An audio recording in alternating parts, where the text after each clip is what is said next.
إن الحمد لله وحده والصلاة والسلام على من لا نبي بعد أما بعد فإن خير الحديث كتاب الله وخير الهدى هدى محمد صلى الله عليه وسلم وشر الأمور محدثاتها وكل محدثة بدعة وكل بدعة ضلالة وكل ضلالة في النار أعوذ بالله من الشيطان الرجيم بسم الله الرحمن الرحيم إذا زلزلت الأرض زلزالها الآية عن أبي هريرة رضي الله تعالى عنه قال قال رسول الله صلى الله عليه وسلم يتقارب الزمان ويقبض العلم وتجهر الفتنة ويلقى السوح وتكثر الحرج قيل وما الحرج يا رسول الله صلى الله عليه وسلم قال القتل رواه البخاري ومسلم। প্রশংসা আল্লাহ সুবহানাহু ওয়া তাআলার জন্যই, শান্তি অবতীর্ণ হোক আল্লাহ রাসূলের উপর সাল্লাল্লাহু আলাইহি ওয়াসাল্লাম। সম্মানিত সভাপতি সাহেব ও ওলামায়ে কেরামগণ ও আমার সামনে বসে থাকা দিনী ভাই ও পর্দার আড়ালে মা ও বোনেরা, আজকে আমাদের এই দিনী বৈঠকে ইসলামিক সভায় আলোচ্য বিষয়বস্তু হচ্ছে কিয়ামতের কিছু আলামত। কিয়ামতের কিছু আলামত সম্পর্কে এক গুরুত্বপূর্ণ তথ্যবহাল বিবরণের চেষ্টা করব ইনশাআল্লাহুল আজিজ। আমি আমার বক্তব্য শুরু করার প্রথমেই আপনাদের সবার সাথে জরুরি কয়েকটি কথা বলতে চাচ্ছি। তার প্রথম জরুরি কথা হচ্ছে এই যে আপনাদের কাছে আমার অনুরোধ, দয়া করে কেউ দাঁড়িয়ে থাকবেন না, এটা আমার প্রথমত অনুরোধ। কিছুক্ষণ হলেও বসে আলোচনা শোনার চেষ্টা করুন। অতএব আপনারা যিনারা দাঁড়িয়ে আছেন, আপনাদেরকে আমি আবারও করজোর অনুরোধ জানাচ্ছি, স্টেজের সামনে প্যান্ডেলের নিচে এসে বসার চেষ্টা করুন। 1 2 আপনারা যে কয়েকজনই আছেন, যতক্ষণই থাকবেন বা এখন আপাতত আছেন, তো যেইভাবে এখন বসে আছেন এই বসাটা কি মুহাম্মদ সাল্লাল্লাহু আলাইহি সাল্লামের দেওয়া শরীয়তি পদ্ধতি হিসাবে বসে আছেন? জি, বুঝতে পেরেছি, বুঝে গেছি আমি কথা। হ্যাঁ, তো এখন তো আপনাদেরকে এগিয়ে আসা লাগবে। বক্তব্য আধ ঘন্টা চললেও এগিয়ে আসতে হবে, বক্তব্য 10 মিনিট চললেও এগিয়ে আসতে হবে। কেন? মুহাম্মদ সাল্লাল্লাহু আলাইহি সাল্লাম যখন সাহাবায়ে কেরামদেরকে নিয়ে আলোচনা করতেন, এটা একটু টাইট করে দেন তো। ঠিক আছে জাযাকাল্লাহ। মুহাম্মদ সাল্লাল্লাহু আলাইহি সাল্লাম যখন আলোচনা করতেন, তখন সামনের কাতার, মধ্যের কাতারগুলো, জায়গাগুলো ফাঁকা থাকতো না। অতএব এটা আমাদের সাহাবায়ে কেরামদের নীতি, মুহাম্মদ সাল্লাল্লাহু আলাইহি সাল্লামের আদর্শ। আমরা ইসলামিক সভাতে এসেছি, অতএব ইসলামিক সভাতে ইসলামী রীতিনীতিই বজায় রাখবো ইনশাআল্লাহ। ইনশাল্লাহ? ইনশাল্লাহ। যদিও ভুল হয়েছে, মানুষেরই ভুল হবে না ফেরেশতার হবে গো? কথা বলেন। মানুষেরই ভুল হবে, ফেরেশতারা ভুল করবে না। ওদেরকে ওইভাবে আল্লাহ তৈরি করেননি, মানুষকে আল্লাহ ভুলের মধ্য দিয়েই তৈরি করলেন। তাই তো মুহাম্মদ সাল্লাল্লাহু আলাইহি সাল্লাম বললেন, কুল্লু বানি আদম খাত্তা ওয়া খায়রুল খাত্তাইনা তাওয়াবুন। পৃথিবীর আদমের ছেলে মেয়ে তোমরা শোনো, তোমাদেরকে বলছি, তোমরা মানুষ মাত্রই ভুল করবে, তো তোমাদের মধ্যে ওই ব্যক্তি সব থেকে দামি, ওই ব্যক্তি আমার কাছে প্রিয়, ওই ব্যক্তি আমার কাছে অতীব উত্তম, যে ভুল করার পর আবার আমার কাছে ভিক্ষা চাইলো, ভুল করার পর ক্ষমা ভিক্ষা চাইলো। ওই লোকটার মতো প্রিয় পৃথিবীর কোনো রাজা, পৃথিবীর কোনো বাদশাহ, পৃথিবীর কোনো দানশীল ব্যক্তি, পৃথিবীর কোনো হাজি মানুষ আল্লাহর কাছে তত প্রিয় নয়। তো মানুষেরই ভুল হবে, ফেরেশতারা ভুল করবে না। নবীগণের যদি ভুল হয় তো আমরা তো সাধারণ মানুষ, আমাদের তো ভুল হবেই, তাই না? তো নবীগণের ভুল হবে যদি হয়তো আমাদের ভুল হওয়াটাই স্বাভাবিক। তো ভুল যেহেতু হয়ে গেছে, তো কাজে আপনারা কি ক্ষমা করতে পারবেন না? কথা বলে না।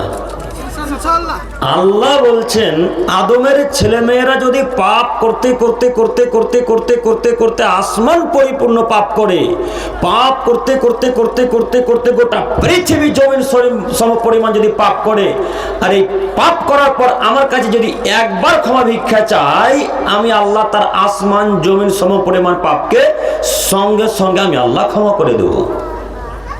আল্লাহু আকবার। আল্লাহ এতগুলা পাপ ক্ষমা করতে পারে, আর আমরা মানুষ হয়ে একটা ভুল ক্ষমা করতে পারবো না? কথা বলে না। আমি প্রথম বাক্যে একটা কথা বলতে ভুলে গিয়েছিলাম, যে আমি যতক্ষণ কথা বলবো আপনারা সবাই একটু আমার সাথে কথা বলবেন, ইনশাল্লাহ। ইনশাল্লাহ? ইনশাল্লাহ। তো আল্লাহ যদি আসমান জমিন সম পরিমাণ পাপ ক্ষমা করতে পারে, ভুলকে ক্ষমা করে দেয়, তো আমরা একটা ভুল জাতির জন্য, মানুষের জন্য, জালসার জন্য, পৃথিবীর মুসলিমদের জন্য ক্ষমা করতে পারবো না? পারবো তো। তো আপনারা যিনারা চলে গেলেন, এটা কি মুহাম্মদ সাল্লাল্লাহু আলাইহি ওয়াসাল্লামের আদর্শ হলো? রাগ দেখাবেন, এটাই স্বাভাবিক, এটাই ঠিক। কেন? মানুষের বিবেক কাজ করে না, আবেগ কাজ করে। কথা বুঝেননি? আল্লাহ তাআলা মুহাম্মদ সাল্লাল্লাহু আলাইহি ওয়াসাল্লামকে বলছেন, মুহাম্মদ, তোমাকে যদি ইহুদি খ্রিস্টান সে একটা থাপ্পড় মেরে তোমার গালকে লাল করে দেয়, তবুও তুমি তাদেরকে দ্বিতীয় থাপ্পড় মারতে যেও না। বলেন তো, ইহুদি আমাদের শত্রু না বন্ধু? শত্রু। শত্রুকে আল্লাহ নবীকে আল্লাহ তাআলা মারতে নিষেধ করছেন। তো এখন আপনি যার উপর খেপে গেলেন, তিনি মুসলমান না ইহুদি গো? মুসলমান। তো এইভাবে খেপে যাওয়াটা কি উচিত হলো? যদিও আমি সমর্থন করছি না। যখনই রাহুল ভাইকে বললেন যে আপনি মাইকে যখন বলতে শুরু করলেন, তখনই সঙ্গে সঙ্গে ঘাড়ে হাত দিয়েছিলেন, দেখতে পেয়েছেন আমাকে কেউ? সঙ্গে সঙ্গে ঘাড়ে হাত দিয়ে বললাম, ভাইজান আপনাকে কাগজ লিখতে হতো আগে। বললাম না ভাই? বললাম কি না? তো ওটা ওনার ভুল হয়ে গেছে। যাই হোক, যদিও উনি বলছেন কাগজ দিয়েছি, তো বক্তব্যের গতি যখন বেড়ে যায়, বক্তব্য যখন জমে যায়, তখন সময়ের দিকে মন থাকে না। তো আর একবার ভাইকে কাগজ দেওয়া উচিত ছিল, বা বলতে হতো কানে কানে এসে যে ভাইয়া সময় শেষের দিকে, বক্তা চলে এসেছে। তাহলে হয়তো বিশৃঙ্খলাটা এতটা সৃষ্টি হতো না, তাই না? তো আমরা বলছি না যে ভাইয়ের ভুল হয়নি, ভাইয়ের ভুল হয়েছে। কাজে আপনারা এইভাবে চলে গিয়ে কি সমাজটা, আজকে জালসাটা কি ঠিক করলেন না ভুল করলেন? বলেন তো। জি, ভুল করলেন। সঙ্গে সঙ্গে যদি উঠে না গিয়ে বসে থেকেই বলতেন যে ভাইয়া আপনার ভুল হলো, ভাইয়াকে এখনই ধরে বলেন না যে ভাইয়া ভুল হয়ে গেছে, আপনি ক্ষমা করেন। এই বাক্যটুকু বলা যেত। দাঁড়িয়ে গিয়ে চেঁচালেন, এটাও একটা কথা, বসে থেকে একটা কথা বলেন, এটাও একটা কথা। তো দুইটা কথার মধ্যে পার্থক্য আছে কি? আছে। তো দেখবেন কতটা পার্থক্য। আব্দুল্লাহ বিন আব্বাস রাদিয়াল্লাহু তাআলা আনহু বলেন, না, আবু মুসা আশআরী রাদিয়াল্লাহু তাআলা আনহু বলেন, রাসূল সাল্লাল্লাহু আলাইহি ওয়াসাল্লাম বলেছেন, ইন্না মিম্মা তাখাও ইন্না আসকালা শাইইন ইউজাউ ফিল মিজানিল মুমিন। আল্লাহ সুবহানাহু ওয়া তাআলা যখন কিয়ামতের মাঠে কেন নেকে যাচ্ছে বারবার এটা? আল্লাহ সুবহানাহু ওয়া তাআলা যখন কিয়ামতের মাঠে নেকি ওজন করবেন, নেকি, এক খেলে একটু আমার দিকে তাকান, আমি শুধু আপনাকে দেখাচ্ছি আচরণ, আদর্শ। আল্লাহ সুবহানাহু ওয়া তাআলা যখন নেকি ওজন করবেন, তারাজুতে মিজানে যখন নেকি চাপাবেন, তো সব থেকে যে নেকিটা ভারী বলে বিবেচনা করা হবে সেটা হলো ভালো আচরণের নেকি, সৎ আচরণের নেকি, নম্র আচরণের নেকি। অথচ আসমানের নিচে জমিনের উপরে এক বিশাল ইবাদতের নাম সালাত, যে কোনো মানুষের সুবিধা অসুবিধা, পেচ্ছাপ পায়খানা কিছুই বোঝে না, যদি সময় হয়ে যায় যে কোনো মূল্যে পৃথিবীর মুসলিম মানুষকে সালাত আদায় করতে হবে, তার নাম সালাত। এতটা আশ্চর্যজনক ইবাদত, এত দামি ইবাদতকে যখন আল্লাহ তাআলা এক পাল্লায় রাখবে, আর এক পাল্লায় যখন ভালো আচরণ নেকিকে রাখবে, মুহাম্মদ সাল্লাল্লাহু আলাইহি ওয়াসাল্লাম বলছেন যেই নেকিটা ভারী বলে বিবেচনা করা হবে সেটা হলো সদাচরণের নেকি। বলেন তো সদাচরণ নেকি আর সালাতে নেকির মধ্যে কিছু পার্থক্য বুঝতে পারলেন? জি, আবারও বুঝাই। আল্লাহ নবী বললেন, পৃথিবীর মানুষ তোমার মনে রেখো, যদি কোনো মানুষ হজ করে তাহলে ওই লোকটা হয়ে গেল ওই দিনের মতো যেই দিন তার মা তাকে জন্ম দিয়েছিল। তার মানে তার শরীরে কোনো পাপ নেই। এত বড় ইবাদত হজ, এত দামি ইবাদত হজ, তারপরেও হজের নেকিকে যখন আল্লাহ তাআলা একটা পাল্লাতে রাখবে, আর একটা পাল্লাতে যখন সদাচরণ নেকিকে রাখবে, তখন সব থেকে যে নেকিটা ভারী বলে বিবেচিত হবে সেটা হলো সদাচরণের নেকি। আমি কি আপনাকে বোঝাতে পারলাম সদাচরণ নেকি কত ভারী? সদাচরণের নেকির মতো সালাত, সিয়াম, দান, খায়রাত, হজ, যাকাত, এরকম পৃথিবীর কোন ইবাদত এত ভারী নয় যত ভারী সদাচরণ নেকি। তো দাঁড়িয়ে গিয়েও কথাটা বললেন, বসে থেকেও কথাটা বলা হতো, তো দুইটা কথার মধ্যে কি পার্থক্য আছে? আছে তো। তো এখন যে চলে গেলেন, তো বিশৃঙ্খলাটা সৃষ্টি হলো আমাদের না আপনাদের? আপনাদের। তো এটা কি মুমিন ব্যক্তি দ্বারা শোভা পায়? একটু কথা বলেন, আমি আপনাকে বারবার বলছি আমার সাথে একটু কথা বলতে হবে। যারা মুমিন, যারা এক আল্লাহকে বিশ্বাস করে, একটু ভাই একটু আগে ব্রাদার রাহুল ভাই বলছিলেন না মুমিন আর কাফিরের পার্থক্য করছিলেন না? আমরা তো ভেতর থেকে আওয়াজ পাচ্ছিলাম। তো যারা মুমিন তারা কি এইভাবে রাগ দেখিয়ে আচরণ করে চলে যেতে পারে? জি। একটা সাহাবী রাসূলের কাছে এসে বলছে, আল্লাহর নবী আমাকে কিছু উপদেশ দেন না। তখন আল্লাহ নবী বললেন, লা তাকজাব, এই তুমি রাগ করিও না। আল্লাহ নবীকে আবার বলছেন, আল্লাহ নবী আমাকে আরো কিছু উপদেশ দেন। আল্লাহ নবী আবারও বললেন, লা তাকজাব, তুমি রাগ করো না। দ্বিতীয়বার, তৃতীয়বার লোকটা আবারও বললেন, আল্লাহ নবী আপনি কিছু আরো আমাকে উপদেশ দেন। তখন আবারও আল্লাহ নবী বললেন, লা তাকজাব, এই শোনো তুমি রাগ করো না। এই সাহাবীটি যতবার মুহাম্মদ সাল্লাল্লাহু আলাইহি ওয়াসাল্লামকে বলছেন আল্লাহ নবী উপদেশ দেন, ততবার মুহাম্মদ সাল্লাল্লাহু আলাইহি ওয়াসাল্লাম বললেন, লা তাকজাব, তুমি রাগ করো না। লা তাকজাব, তুমি রাগ করো না। লা তাকজাব, তুমি রাগ করো না। কেন? রাগ করা হচ্ছে শয়তানি কাজ। কার কাজ? রাগ দেখানো হচ্ছে শয়তানি কাজ। তাই তোমাদের নবী বললেন, লা তাকজাব, তুমি রাগ করো না। রাগ করলে তুমি নিজেকে কন্ট্রোল করতে পারবে না, তখন তোমাকে কন্ট্রোল করবে শয়তান আজাজিল। তো আজাজিল যা বলে তাই করেন। তাই তো আল্লাহ নবী বললেন, পৃথিবীর মানুষ রাগ করা থেকে বিরত থাকো। রাগ যদি দেখাও তাহলে তুমি নিজেকে কন্ট্রোল করতে পারবে না। শয়তান রাগের মাথায় সবকিছু করাতে পারে। একটা মানুষ আরেকটা মানুষকে হত্যা করে কেন? তার মাথায় রাগ উঠেছে তাই। একটা মানুষ আরেকটা মানুষের টাকা আত্মসাৎ করে কেন? তার মাথাতে রাগ উঠে গেছে তাই। একটা মানুষ আরেকটা মানুষকে থাপ্পড় মারে কেন? তার মাথাতে রাগ উঠে গেছে তাই। তাই তো আল্লাহ নবী বললেন, পৃথিবীর মানুষ যখনই তোমাদের রাগ হবে তখন তোমরা বলেন, আউযু বিল্লাহি মিনাশ শাইতানির রাজিম, আল্লাহ আমি তোমার কাছে ভিক্ষা চাইছি আজাজিল বিতাড়িত বদ শয়তান হতে। আল্লাহ তুমি আজাজিলকে আমার থেকে দূরে রেখো। আল্লাহ তুমি আজাজিলকে আমার কাছ থেকে দূরে রেখো। আল্লাহ তোমার কাছে ভিক্ষা চাইছি যেন আজাজিল আমার কাছে আসতে না পারে। এই জন্য আল্লাহ নবী বললেন, রাগ করো না। কেন? রাগ করলে কে সফল হয়? শয়তান। তো এখন যা রাগ দেখে অহংকার দেখে চলে গেলেন বা রাগ দেখে চলে গেলেন, এখন এদের উপর বিজয়ী ওরা না শয়তান? শয়তান। তাহলে মুমিন ব্যক্তির এটা আচরণ? জি, বুঝতে পারছেন কি আপনারা কথা? ভাই আপনারা কি কথা বুঝতে পারছেন? এটা তো মুমিন ব্যক্তির আচরণ নয়। আপনারা একটা প্রোগ্রাম দেখিয়েছিলেন আমার ওই কিষানগঞ্জের সাইডে গোয়ালপুকুর থানাতে, মেলা নিয়ে ঝগড়া হয়েছিল, দেখেছিলেন না? ওই জায়গাতে আমাকে পরস্পর 3 বার থেকে 4 বার বাধা দেওয়া হচ্ছে, 4 বার। 20 মিনিটের মাথায় 20 মিনিটের বক্তব্যতে 4 বার বাধা দিচ্ছে। আমাকে কি দেখেছেন একবার রাগ করে ওনাকে কথা বলেছি? যতবার আমাকে থামিয়ে দিচ্ছেন ততবার আমি ওনাকে হাসি মুখে বলছি, আপনি কি হাদিস কোরআন বোঝেন? কথা বলেন। দেখেছেন কি? আমি আবারও বলেছি, জনাব না শেখ আমি একটু সম্মান দিয়ে ওনাকে কথা বলি, যেহেতু উনি আমার বাপের বয়সের মানুষ। ওনাকে বলি, শেখ একটু হাদিস কোরআন পড়েন, কেন এইভাবে বলছেন? আচ্ছা, ওই জায়গা থেকে আমি রাগ করে উঠে চলে যেতে পারতাম না? কথা বলে না, পারতাম তো। তো রাগ দেখানো কি মুমিনের নীতি? রাগ দেখা কি মুসলিমদের নীতি? তো আপনারা চলে গেলেন কেন? আচ্ছা, ভাইকে তো ভাই অপমান হলো, তো আমি কি এখানে অপমান হলাম না? জি, আমিও তো অপমান হলাম, আপনারা চলে গেলেন। আচ্ছা, আমি আপনাকে বোঝাতে চাইছিলাম এটা মুমিনের আদর্শ নয়। আমি কিন্তু আয়াত এবং হাদিস পেশ করেছিলাম কিয়ামতের আলামতকে নিয়ে, কিন্তু সমাজের চিত্র দেখে আমাকে কথাগুলো বলতে হলো।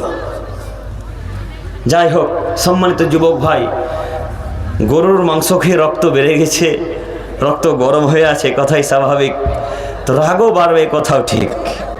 তো যাই হোক, আমরাও আপনাদের কাছে ভিক্ষা চাইছি যে আপনারা আবারও যেখানে থাকুন না কেন আর একবারের জন্য সামনে আসা যাবে না? ইনশাল্লাহ আসা যাবে কি? যদি আসা না যায় আমি আর কিছু বলতে চাই না। আমি আপনার দিনী ভাই, আমি চাই যে আমি এখানে যতক্ষণ থাকবো একটা বাক্য কোরআন এবং হাদিসের বাইরে পাবেন না ইনশাল্লাহ, এটা আমার কথা। তবে আমি মানুষ, ভুল হয়ে গেলে সঙ্গে সঙ্গে আমাকে ধরিয়ে দেবেন। আমি ভুল শুধরানোর জন্য প্রস্তুতি গ্রহণ করে এসেছি। সম্মানিত উপস্থিতি, আমি আপনাদেরকে আবারও আহ্বান জানাচ্ছি, যেখানে থাকুন না কেন একটু স্থানকে পরিবর্তন করে আমাদের এই মাইকের আওয়াজকে লক্ষ্য করে স্টেজের সামনে আসার চেষ্টা করুন। শেষ পর্যায়ে এসে আর 2-1টি কথা বলতে চাচ্ছি আপনাদেরকে। আজকের পর থেকে আমরা রাগ আর দেখাবো না ইনশাল্লাহ। 2টি উপদেশ। 1, যদি রাগ বেড়ে যায় সঙ্গে সঙ্গে বসে যাব মাটিতে। মাটির একটা ক্ষমতা আছে আপনার রাগকে মিটিয়ে দিতে পারে। বসে যদি রাগ না মিটে তো মাটিতে শুয়ে যান, দেখবেন শুয়ে গেলে রাগ কমে যায়। 2, বসে গিয়েও যদি রাগ না মিটে, রাগ বাড়তেই থাকে, তো সঙ্গে সঙ্গে আল্লাহকে ডাক দিয়ে বলেন, আউযুবিল্লাহি মিনাশ শাইতানির রাজিম, আল্লাহ আমি আজাজিলের কাছ থেকে ভিক্ষা চাইছি, তুমি আমাকে রক্ষা করো। এই 2টি কথা কি মনে থাকবে ইনশাল্লাহ? ইনশাল্লাহ, ইনশাল্লাহ। আল্লাহ তুমি আমাদের তিনি ভাইদেরকে কবুল করো, আমাদেরকে কবুল করো, সকলে বলি আমিন। সম্মানিত মুরব্বী সাহেব, সম্মানিত উপস্থিতি, বলছিলাম আমি আপনাকে আবার অনুরোধ জানাচ্ছি, আপনি দাঁড়িয়ে না থেকে বসে যান। আমি আপনার দিনী ভাই, আপনাকে আমি বারবার করার জন্য অনুরোধ করছি, বসে যান, নইলে এখান থেকে চলে যান। আমরা দাঁড়িয়ে থেকে বক্তব্য শোনাতে রাজি নই। আমি এখানে হাদিস করার বক্তব্য রাখবো, আর আপনি ওখানে দাঁড়িয়ে থেকে আল্লাহ এবং রাসূলকে অপমান করবেন, এটা আমি পছন্দ করি না। অতএব আপনাকে আমি করার জন্য অনুরোধ জানাচ্ছি, বক্তব্য শুনতে ভালো লাগলে বসুন, নইলে চলে যান, বাড়ি গিয়ে ঘুমিয়ে যান, ফজর উঠতে পারবেন, এটাই চূড়ান্ত কথা। সম্মানিত মুরব্বী সাহেব, বলছিলাম কিয়ামতের পূর্ব লক্ষণ। একটু আপনারা আমার দিকে চেয়ে থাকেন। কিয়ামতের পূর্ব লক্ষণের কথা বলতে গিয়ে মুহাম্মদ সাল্লাল্লাহু আলাইহি ওয়াসাল্লাম বললেন, পৃথিবীর মানুষ তোমার মনে রেখো, বাপ ছেলেকে হত্যা করবে, এগুলো কিয়ামতের পূর্ব লক্ষণ। ভাই ভাইকে হত্যা করবে, এগুলো সব কিয়ামতের পূর্ব লক্ষণ। মানুষ তার আত্মীয় স্বজনকে হত্যা করবে, এগুলো সব কিয়ামতের পূর্ব লক্ষণ। কিয়ামতের পূর্ব লক্ষণের কথা বলতে যদি এখন শুরু করি, ফজর পার হয়ে যাবে, তবু কিয়ামতের আলামত আমি আপনাকে দেখে শেষ করতে পারবো না। তারপরেও কয়েকটি জরুরি কথা বলে আমরা এখান থেকে বিদায় নিতে চাচ্ছি। সম্মানিত দিনী ভাই, মহান আল্লাহ তাআলা বলেন, ইযা জুলজিলাতিল আরদু জিলজালাহা, পৃথিবীর মানুষ শোনো, যেদিন পৃথিবী তার আপন বেগে, যেদিন পৃথিবী তার নিজ গতিতে প্রকম্পিত হবে, যেদিন পৃথিবী দলদল দলদল করে কাঁপবে, যেদিন পৃথিবীর মাটি ফেটে চৌচির হয়ে যাবে, যেদিন পৃথিবী একেবারে থরথর থরথর করে কাঁপতে থাকবে, ওয়াখরাজাতিল আরদু আসকালাহা, এবং জমিনের ভেতরে যা কিছু আছে জমিন সব কিছু বমন করে দিবে। জমিনের ভেতরে যত স্বর্ণ চাঁদি, জমিনের ভিতরে যত হীরা মানিক মুক্তা কোদারা, জমিনের ভিতরে যত সোনা চাঁদি আছে, সব কিছু স্বর্ণ চাঁদি জমিন বের করে দিবে। জমিন যখন সোনা চাঁদি বের করতে থাকবে, তখন মানুষ বলতে থাকবে, ওয়াকাল ইনসানু মা লাহা, হায় রে পৃথিবী আজকে কি হলো, পৃথিবী আজকে এমন করছে কেন, পৃথিবী আজকে দোল খাচ্ছে কেন, পৃথিবী আজকে এরকম করছে কেন? এর পূর্বে পৃথিবী তো কখনো স্বর্ণ চাঁদি বের করেনি, পৃথিবীতে এর পূর্বে কখনো সোনা চাঁদি বের করেনি, কখনো হীরা মানিক মুক্তা বের করে দেয়নি। আজকে পৃথিবী কি হয়ে গেল? পৃথিবী এমন বলছে কেন, পৃথিবী এমন কাঁপছে কেন, পৃথিবী সব স্বর্ণ চাঁদি বের করে দিচ্ছে কেন? মনে রাখা ভালো হবে, যেদিন পৃথিবী ভূমিকম্পে কম্পিত হবে, যেদিন পৃথিবী থরথর থরথর করে কাঁপবে, সেদিন কিয়ামতের পূর্ব লক্ষণের কথা মনে রাখতে হবে। আজকে আমরা অহরহ দেখতে পাচ্ছি, কখনো বাংলাদেশে, কখনো ঢাকাতে, কখনো মিয়ানমারে, কখনো নেপালে, কখনো জাপানে, কখনো ভারতবর্ষে, কখনো নেপালে, বিভিন্ন স্থানে বিভিন্ন সময়ে বিভিন্ন জায়গাতে আল্লাহ তাআলা ভূমিকম্প দিয়ে গোটা দেশকে ধ্বংস করে দিচ্ছেন। কখনো আল্লাহ তাআলা বড় বড় অট্টালিকাকে, বড় বড় বাড়িকে মাটি তুলে ধ্বংস করে দিয়ে একবারে লেভেল করে দিচ্ছেন। তার জ্বলন্ত প্রমাণ জাপান, তার আরো একটি জ্বলন্ত প্রমাণ নেপাল। কয়েক বছর আগে আপনারা পেপার পত্রিকা দেখেছিলেন, বড় বড় নেপালের বিল্ডিংকে আল্লাহ তাআলা নিমিষেই কয়েক সেকেন্ডের মধ্যে মাটির তলে ধ্বংস করে দিলেন, ধসিয়ে একবারে নিপাত্তা করে দিলেন। এরকম পেপার পত্রিকা দেখেননি? দেখেছিলেন না? এইরকম অহরহ যখন বারবার ভূমিকম্প আসতে থাকবে, মনে করেনি তবে কিয়ামতের পূর্ব লক্ষণ। সম্মানিত মুরব্বী সাহেব, একটু আপনাকে আমি দেখাই কিয়ামতের পূর্ব লক্ষণের একটি ভূমিকম্পর কথা। ভূমিকম্প আল্লাহ তাআলা ওই জায়গাতে বেশি দিবেন যেই জায়গাতে নেশা দ্রব্যের সংখ্যা বেড়ে যাবে। ভূমিকম্প আল্লাহ তাআলা ওই জায়গাতে দিবে যেই জায়গাতে নেশা দ্রব্যের সংখ্যা বেড়ে যাবে। ভূমিকম্প আল্লাহ তাআলা ওই জায়গাতে বেশি বেশি করে দেবেন যেই জায়গার মানুষ গান বাজনায় লিপ্ত হয়ে যাবে। ভূমিকম্প আল্লাহ তাআলা ওই সমস্ত জায়গায় দিবেন যে সমস্ত এলাকার মানুষ নায়িকাদেরকে নিয়ে নাচে গানে মত্ত হবে, তখন আল্লাহ তাআলা ভূমিকম্প দিবেন। আপনারা একটা বাক্য নোট করে নেবেন, আজকে কিয়ামত পর্যন্ত এই বাক্যগুলোকে মনে রাখবেন। আল্লাহ সুবহানাহু ওয়া তাআলা যখনই কোনো দেশকে ধ্বংস করেছে, যখনই আল্লাহ তাআলা কোনো গ্রামকে ধ্বংস করেছে, সেই গ্রামের আপনি ইতিহাস পড়ে দেখেন, হয়তো সেই গ্রামের মানুষ বেশি নেশা দ্রব্য খাই পান করতো, নইলে সেই জায়গাতে গান বাজনায় ব্যস্ত হতো, নইলে সেই জায়গাতে বার ছিল। বার বুঝেন? বার নায়িকারা না নাচ গান করে, পুরুষরা মদ পান করে, ড্যান্স করে, এরকম জায়গাগুলোকে বার বলা হয়। যেটা 2025 সালে সম্ভবত নভেম্বরের শেষ দিকে বা ডিসেম্বরের প্রথম দিকে বাংলাদেশে ঢাকার এলাকা যখন ধ্বংস হয়ে গেল, কয়েকটা বাড়ি পড়ে গেল, আপনি ইতিহাস পড়ে দেখেন, গুগলে আজকে সার্চ দিয়ে দেখেন, যে জায়গাগুলো ধ্বংস হয়েছে ওই জায়গাগুলো মদের আড্ডা ছিল, ওই জায়গাগুলো নেশার দ্রব্যের সংখ্যা বেশি ছিল, ওই জায়গায় মানুষ নায়িকাদেরকে নাচ গানে মত্ত হতো, ওই জায়গার মানুষ জেনায় ব্যভিচারে বেশি লিপ্ত হতো। অতএব আপনাদের এলাকার মানুষকে বলে যাচ্ছি, মুড়িয়াকুণ্ডের মানুষ, আপনারা সতর্ক সাবধান হন। আপনাদের এলাকাতে হাজারো মানুষ নেশার দ্রব্য খাই পান করে, আপনাদের এলাকায় হাজারো মানুষ মদ বিক্রয় করে, আপনাদের এলাকায় হাজারো মানুষ নেশার দ্রব্যের সাথে লিপ্ত থাকে, আপনাদের মুড়িয়াকুণ্ডতে হাজারো মানুষ গান বাজনায় লিপ্ত থাকে, আপনাদের এলাকায় হাজারো মানুষ মদ পান করে, রাস্তাতে ওপেন, কেউ কিছু বলে না, বলা নাকি যায় না, বললে নাকি অপরাধ হবে। আপনি ছেলের সামনে নেশার দ্রব্য খাই পান করেন, আপনার লজ্জা হয় না? আপনি যেমন লজ্জা করেন না, আপনার ছেলেও তেমন লজ্জা করে না। বাব্বাটা একসাথে বিড়ি পান করে, হাজারো প্রমাণ। আমরা যখন এই সমস্ত এলাকা দিয়ে, যখন আমরা ওইদিকে হরিশ্চন্দ্রপুর, ভালুকা, শামসি, যখন আমরা বক্তব্যের লাইনে যাই, তখন আমরা চায়ের দোকানে দেখতে পাই একটা যুবক বাম হাতে চায়ের গ্লাসকে ধরে আছে আর ডান হাতে সিগারেট পান করছে, যেন মনে হচ্ছে হিটলারের বেটা। হ্যাঁ, কি স্টাইল! কেয়ালি দেখে মনে হচ্ছে যে ইলন মাস্কের ছেলের চেয়ে তো ধনী ব্যক্তি। এরকম ক্যালি মনে হয় বিল গেটসের ছেলেরাও করে না, যেই ক্যালি এই মরিয়াকুণ্ডের যুবকেরা করে। এই যুবক, এই তুমি হাসতো বেটা, তোমাকেই তো বলছো, লজ্জা হয় না? তুমি তো সেই কাপুরুষ যুবক, যেই যুবক সেই দিন তুমি নেশাদ্রব্য খাই পান করছিলে আর তুমি চায়ের দোকানে মদ পান করছিলে। তোমাকে আমি চিনি না? 1 জানুয়ারি চলে গেল, তুমি মদ পান করে পার করেছো রাত্রি, 31st নাইট পার করেছো মদ পান করে। তুমি তো যুবক, তোমার উপর কিয়ামত আসবে না তো কার উপর আসবে তুমি বলো? হ্যাঁ যুবক ভাই, আপনাদেরকে বলছি, মাথা নিচের দিকে করিয়েন না। আপনাকে আমি অনুরোধ করে বলতে এসেছি, আপনি তো সেই যুবক যেই দিন আদিনা পার্কে 31st নাইটের দিন ওখানে পিকনিক করলেন, রান্না বান্নার আয়োজন করলেন, করেননি না? হ্যাঁ যুবক, এই করেননি আপনারা? সব ফেরেশতা গো, কেউ করেনি। এই এলাকার হাজারো মানুষ 1 জানুয়ারি 2 জানুয়ারির দিন ওই হাজারদুয়ারি ঘুরতে গিয়েছে। এই এলাকার হাজারো মানুষ মেসেঞ্জার 1 জানুয়ারি দিন 2 জানুয়ারি দিন গিয়েছে।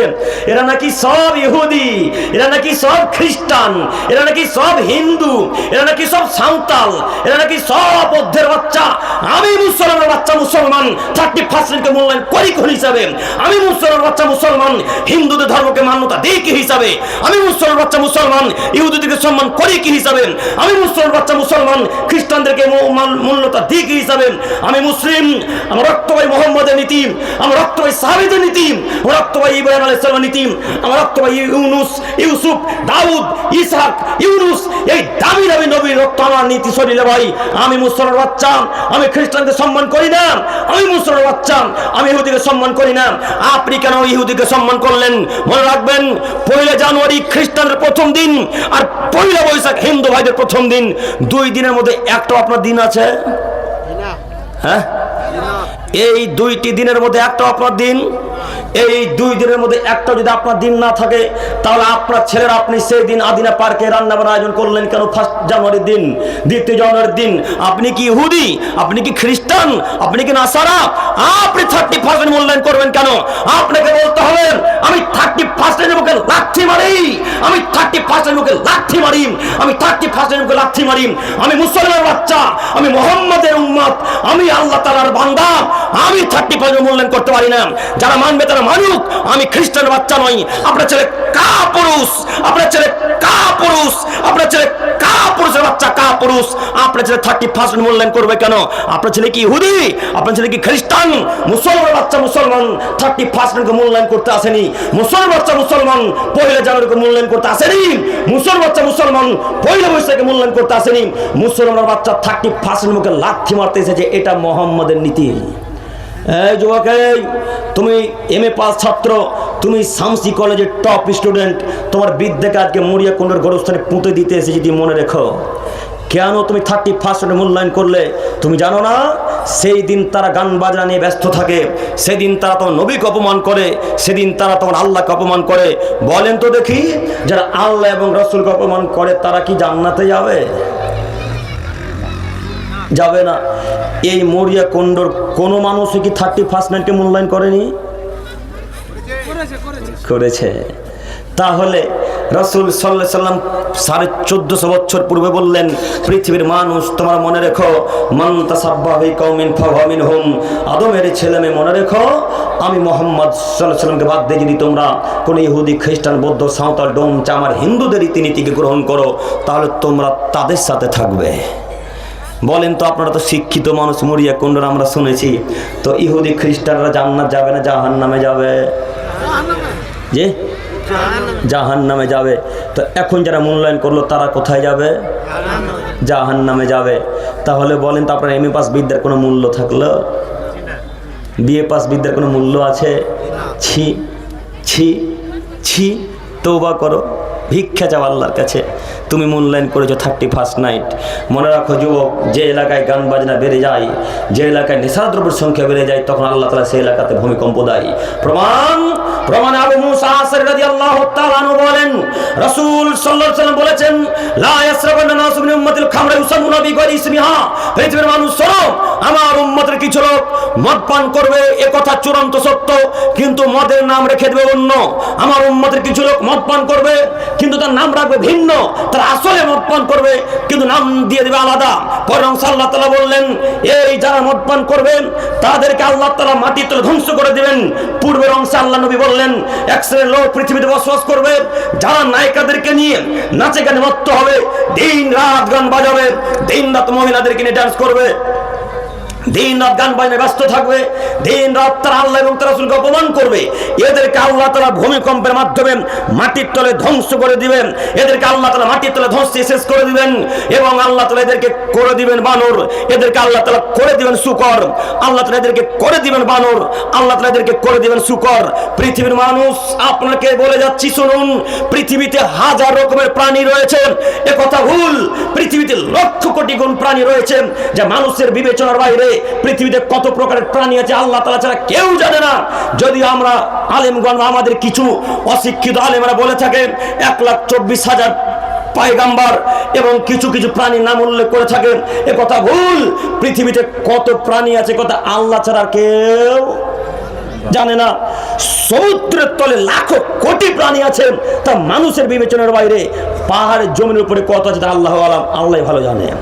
এবার আপনি বলেন, আল্লাহ নবী বুখারী মুসলিম হাদিসের মধ্যে বললেন, যারা নেশাদ্রব্য খাই পান করবে, যারা গান বাজনায় লিপ্ত থাকবে, এদেরকে আল্লাহ করে দিবেন বানর, এদেরকে আল্লাহ তাআলা করে দিবেন শুকর, এদেরকে আল্লাহ করে দিবেন বানর, এদেরকে আল্লাহ করে দিবেন শুকর। আচ্ছা বলেন তো দেখি, পৃথিবীতে এত প্রকারের প্রাণী থাকার পরেও আল্লাহ বানর আর শুকরের কথা বললেন কেন? আল্লাহ নবী তো বলতে পারতেন এদেরকে আল্লাহ তাআলা করে দিবেন বাঘ ভাল্লুক। কথা বুঝেননি মনে হয়। কথা কি বুঝছেন? পিছনে আপনারা যারা আছে আপনারা কথা বুঝতে পারছেন কি? হাত তুলে বলেন, বুঝা যাচ্ছে কি? জি আলহামদুলিল্লাহ। পৃথিবীতে এত প্রকারের প্রাণী রয়েছে, তো আল্লাহ তাআলা তো বলতে পারতেন যে আল্লাহ তাআলা এদেরকে করে দিবেন গরু ছাগল, বলতে পারতেন না? আল্লাহ তো বলতে পারতেন এদেরকে আল্লাহ তাআলা করে দিবেন সাপ ব্যাং। আল্লাহ তাআলা এই বাক্য বললেন না কেন? আল্লাহ নবী বললেন এদেরকে আল্লাহ তাআলা করে দিবেন বানর, এদেরকে আল্লাহ তাআলা করে দিবেন শুকর। আব্দুল করিম সাহেব এর ব্যাখ্যাটা একটু বলে দিয়ে যাবেন। জি, বলার জন্য আপনাদের মরিয়া কুণ্ডতে আসা। একটু আল্লাহর নবী সাল্লাল্লাহু আলাইহি ওয়াসাল্লাম বানরের কথা বললেন কেন? বানরই এমন একটা প্রাণী যে হুবাহুব মানুষের কপি করতে পারে, হুবাহুব মানুষের রূপ নকল করতে পারে। দেখেননি ওই যে দাদুদের বয়সের যারা, আমরাও খেলা দেখেছি, ওই বানর খেলা আপনারা কি কেউ দেখেছেন? বানর খেলা যখন খেলাতে আসতো, বানরের মালিক বলতেন বানরকে, হে বানর, নতুন জামাই থাকে কেমন করে রে? তখন বানরের হাতে একটা গামছা থাকতো, তো বানরটা এইভাবে মুখ ঢেকে দেখাতো না? কথা কি মিলে? কথা না মিললে হ্যাঁ বলবেন না। বানরকে আবার একটু পর বানরের মালিক বলতে, হে বানর, এই নতুন বউ কিভাবে থাকে রে? তখন মাথার গামছাটাকে একটু সামনের দিকে টেনে দিতেন, যেমন ওই ঘুমটা দিয়ে থাকেন, এইভাবে দেখাতেন। আবার বলতেন, হে বানর, কিভাবে শ্বশুর বাড়ি যাবি?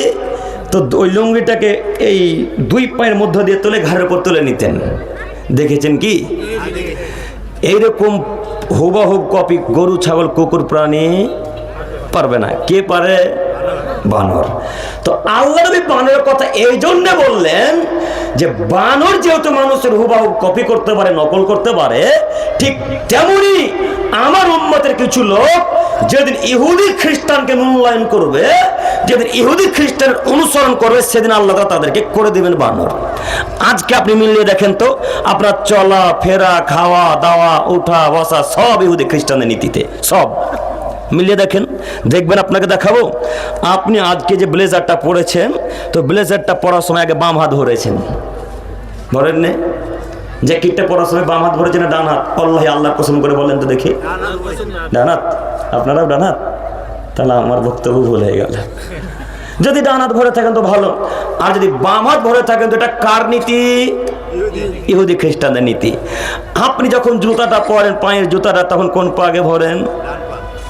ডান পা। সত্যি ভরেন তো না আমার জন্য বলছেন? ডান পা থাকে না? ডান পা ভরতে হবে, এটা মোহাম্মদের নীতি। আর বাম পায়ে ভরা ইহুদি খ্রিস্টানদের নীতি। আপনার চলাফেরা সব ইহুদি খ্রিস্টানদের নীতিতে। ওই যে আপনার ছেলের প্যান্টটা আছে, তাও টাকুনের নিচে গো, প্যান্টটা তাও টাকুনের নিচে আছে। আর আপনি যখন লুঙ্গি পরে রাস্তাতে চলেন, তখন মরিয়া কুণ্ডুর গ্রাম ঝাড়ু দিতে যান, মানে এত নিচে থাকে। তো প্যান্ট লুঙ্গি পাইবার টাকা নিচে পড়া কাদের নীতি? ইহুদি খ্রিস্টান বৌদ্ধ সাঁওতালদের নীতি। এটা মুহাম্মদ সাল্লাল্লাহু আলাইহি ওয়াসাল্লামের নীতি নয়। তাই আমার নবী বললেন, যেদিন আমার উম্মত ইহুদি খ্রিস্টানদেরকে অনুকরণ করবে, সেদিন আল্লাহ তাআলা তাদেরকে করে দিবেন বানর। আর শুকরের কথা কেন বললেন? শুকরের কথা এই জন্য বললেন যে শুকরই এমন একটা প্রাণী যে বিবেচনাহীন খায়। ও বিবেচনায় করে না যে কি জিনিস খাবে না খাবে। আপনারা যারা চাষি মানুষ, আপনারা আমার চাইতে ভালো বলতে পারবেন। একটা কোনো মরা প্রাণীকে মাঠে ফেলে দিবেন, কয়েক মাস পর ওই জায়গাতে খুব সুন্দর লচলচে ঘাস বেরোয় না? কথা বলেন, একটু কথা বলেন। বেরোয় তো? ওই ঘাসের কাছে গরু ছাগল ওর ডুম্বাকে নিয়ে যান, কোশ্চিন কালে ওই ঘাসে মুখ দিবে না। দিবে? আপনি ব্যাটার কি হলো রে, এত দামি দামি ঘাস খাইস না?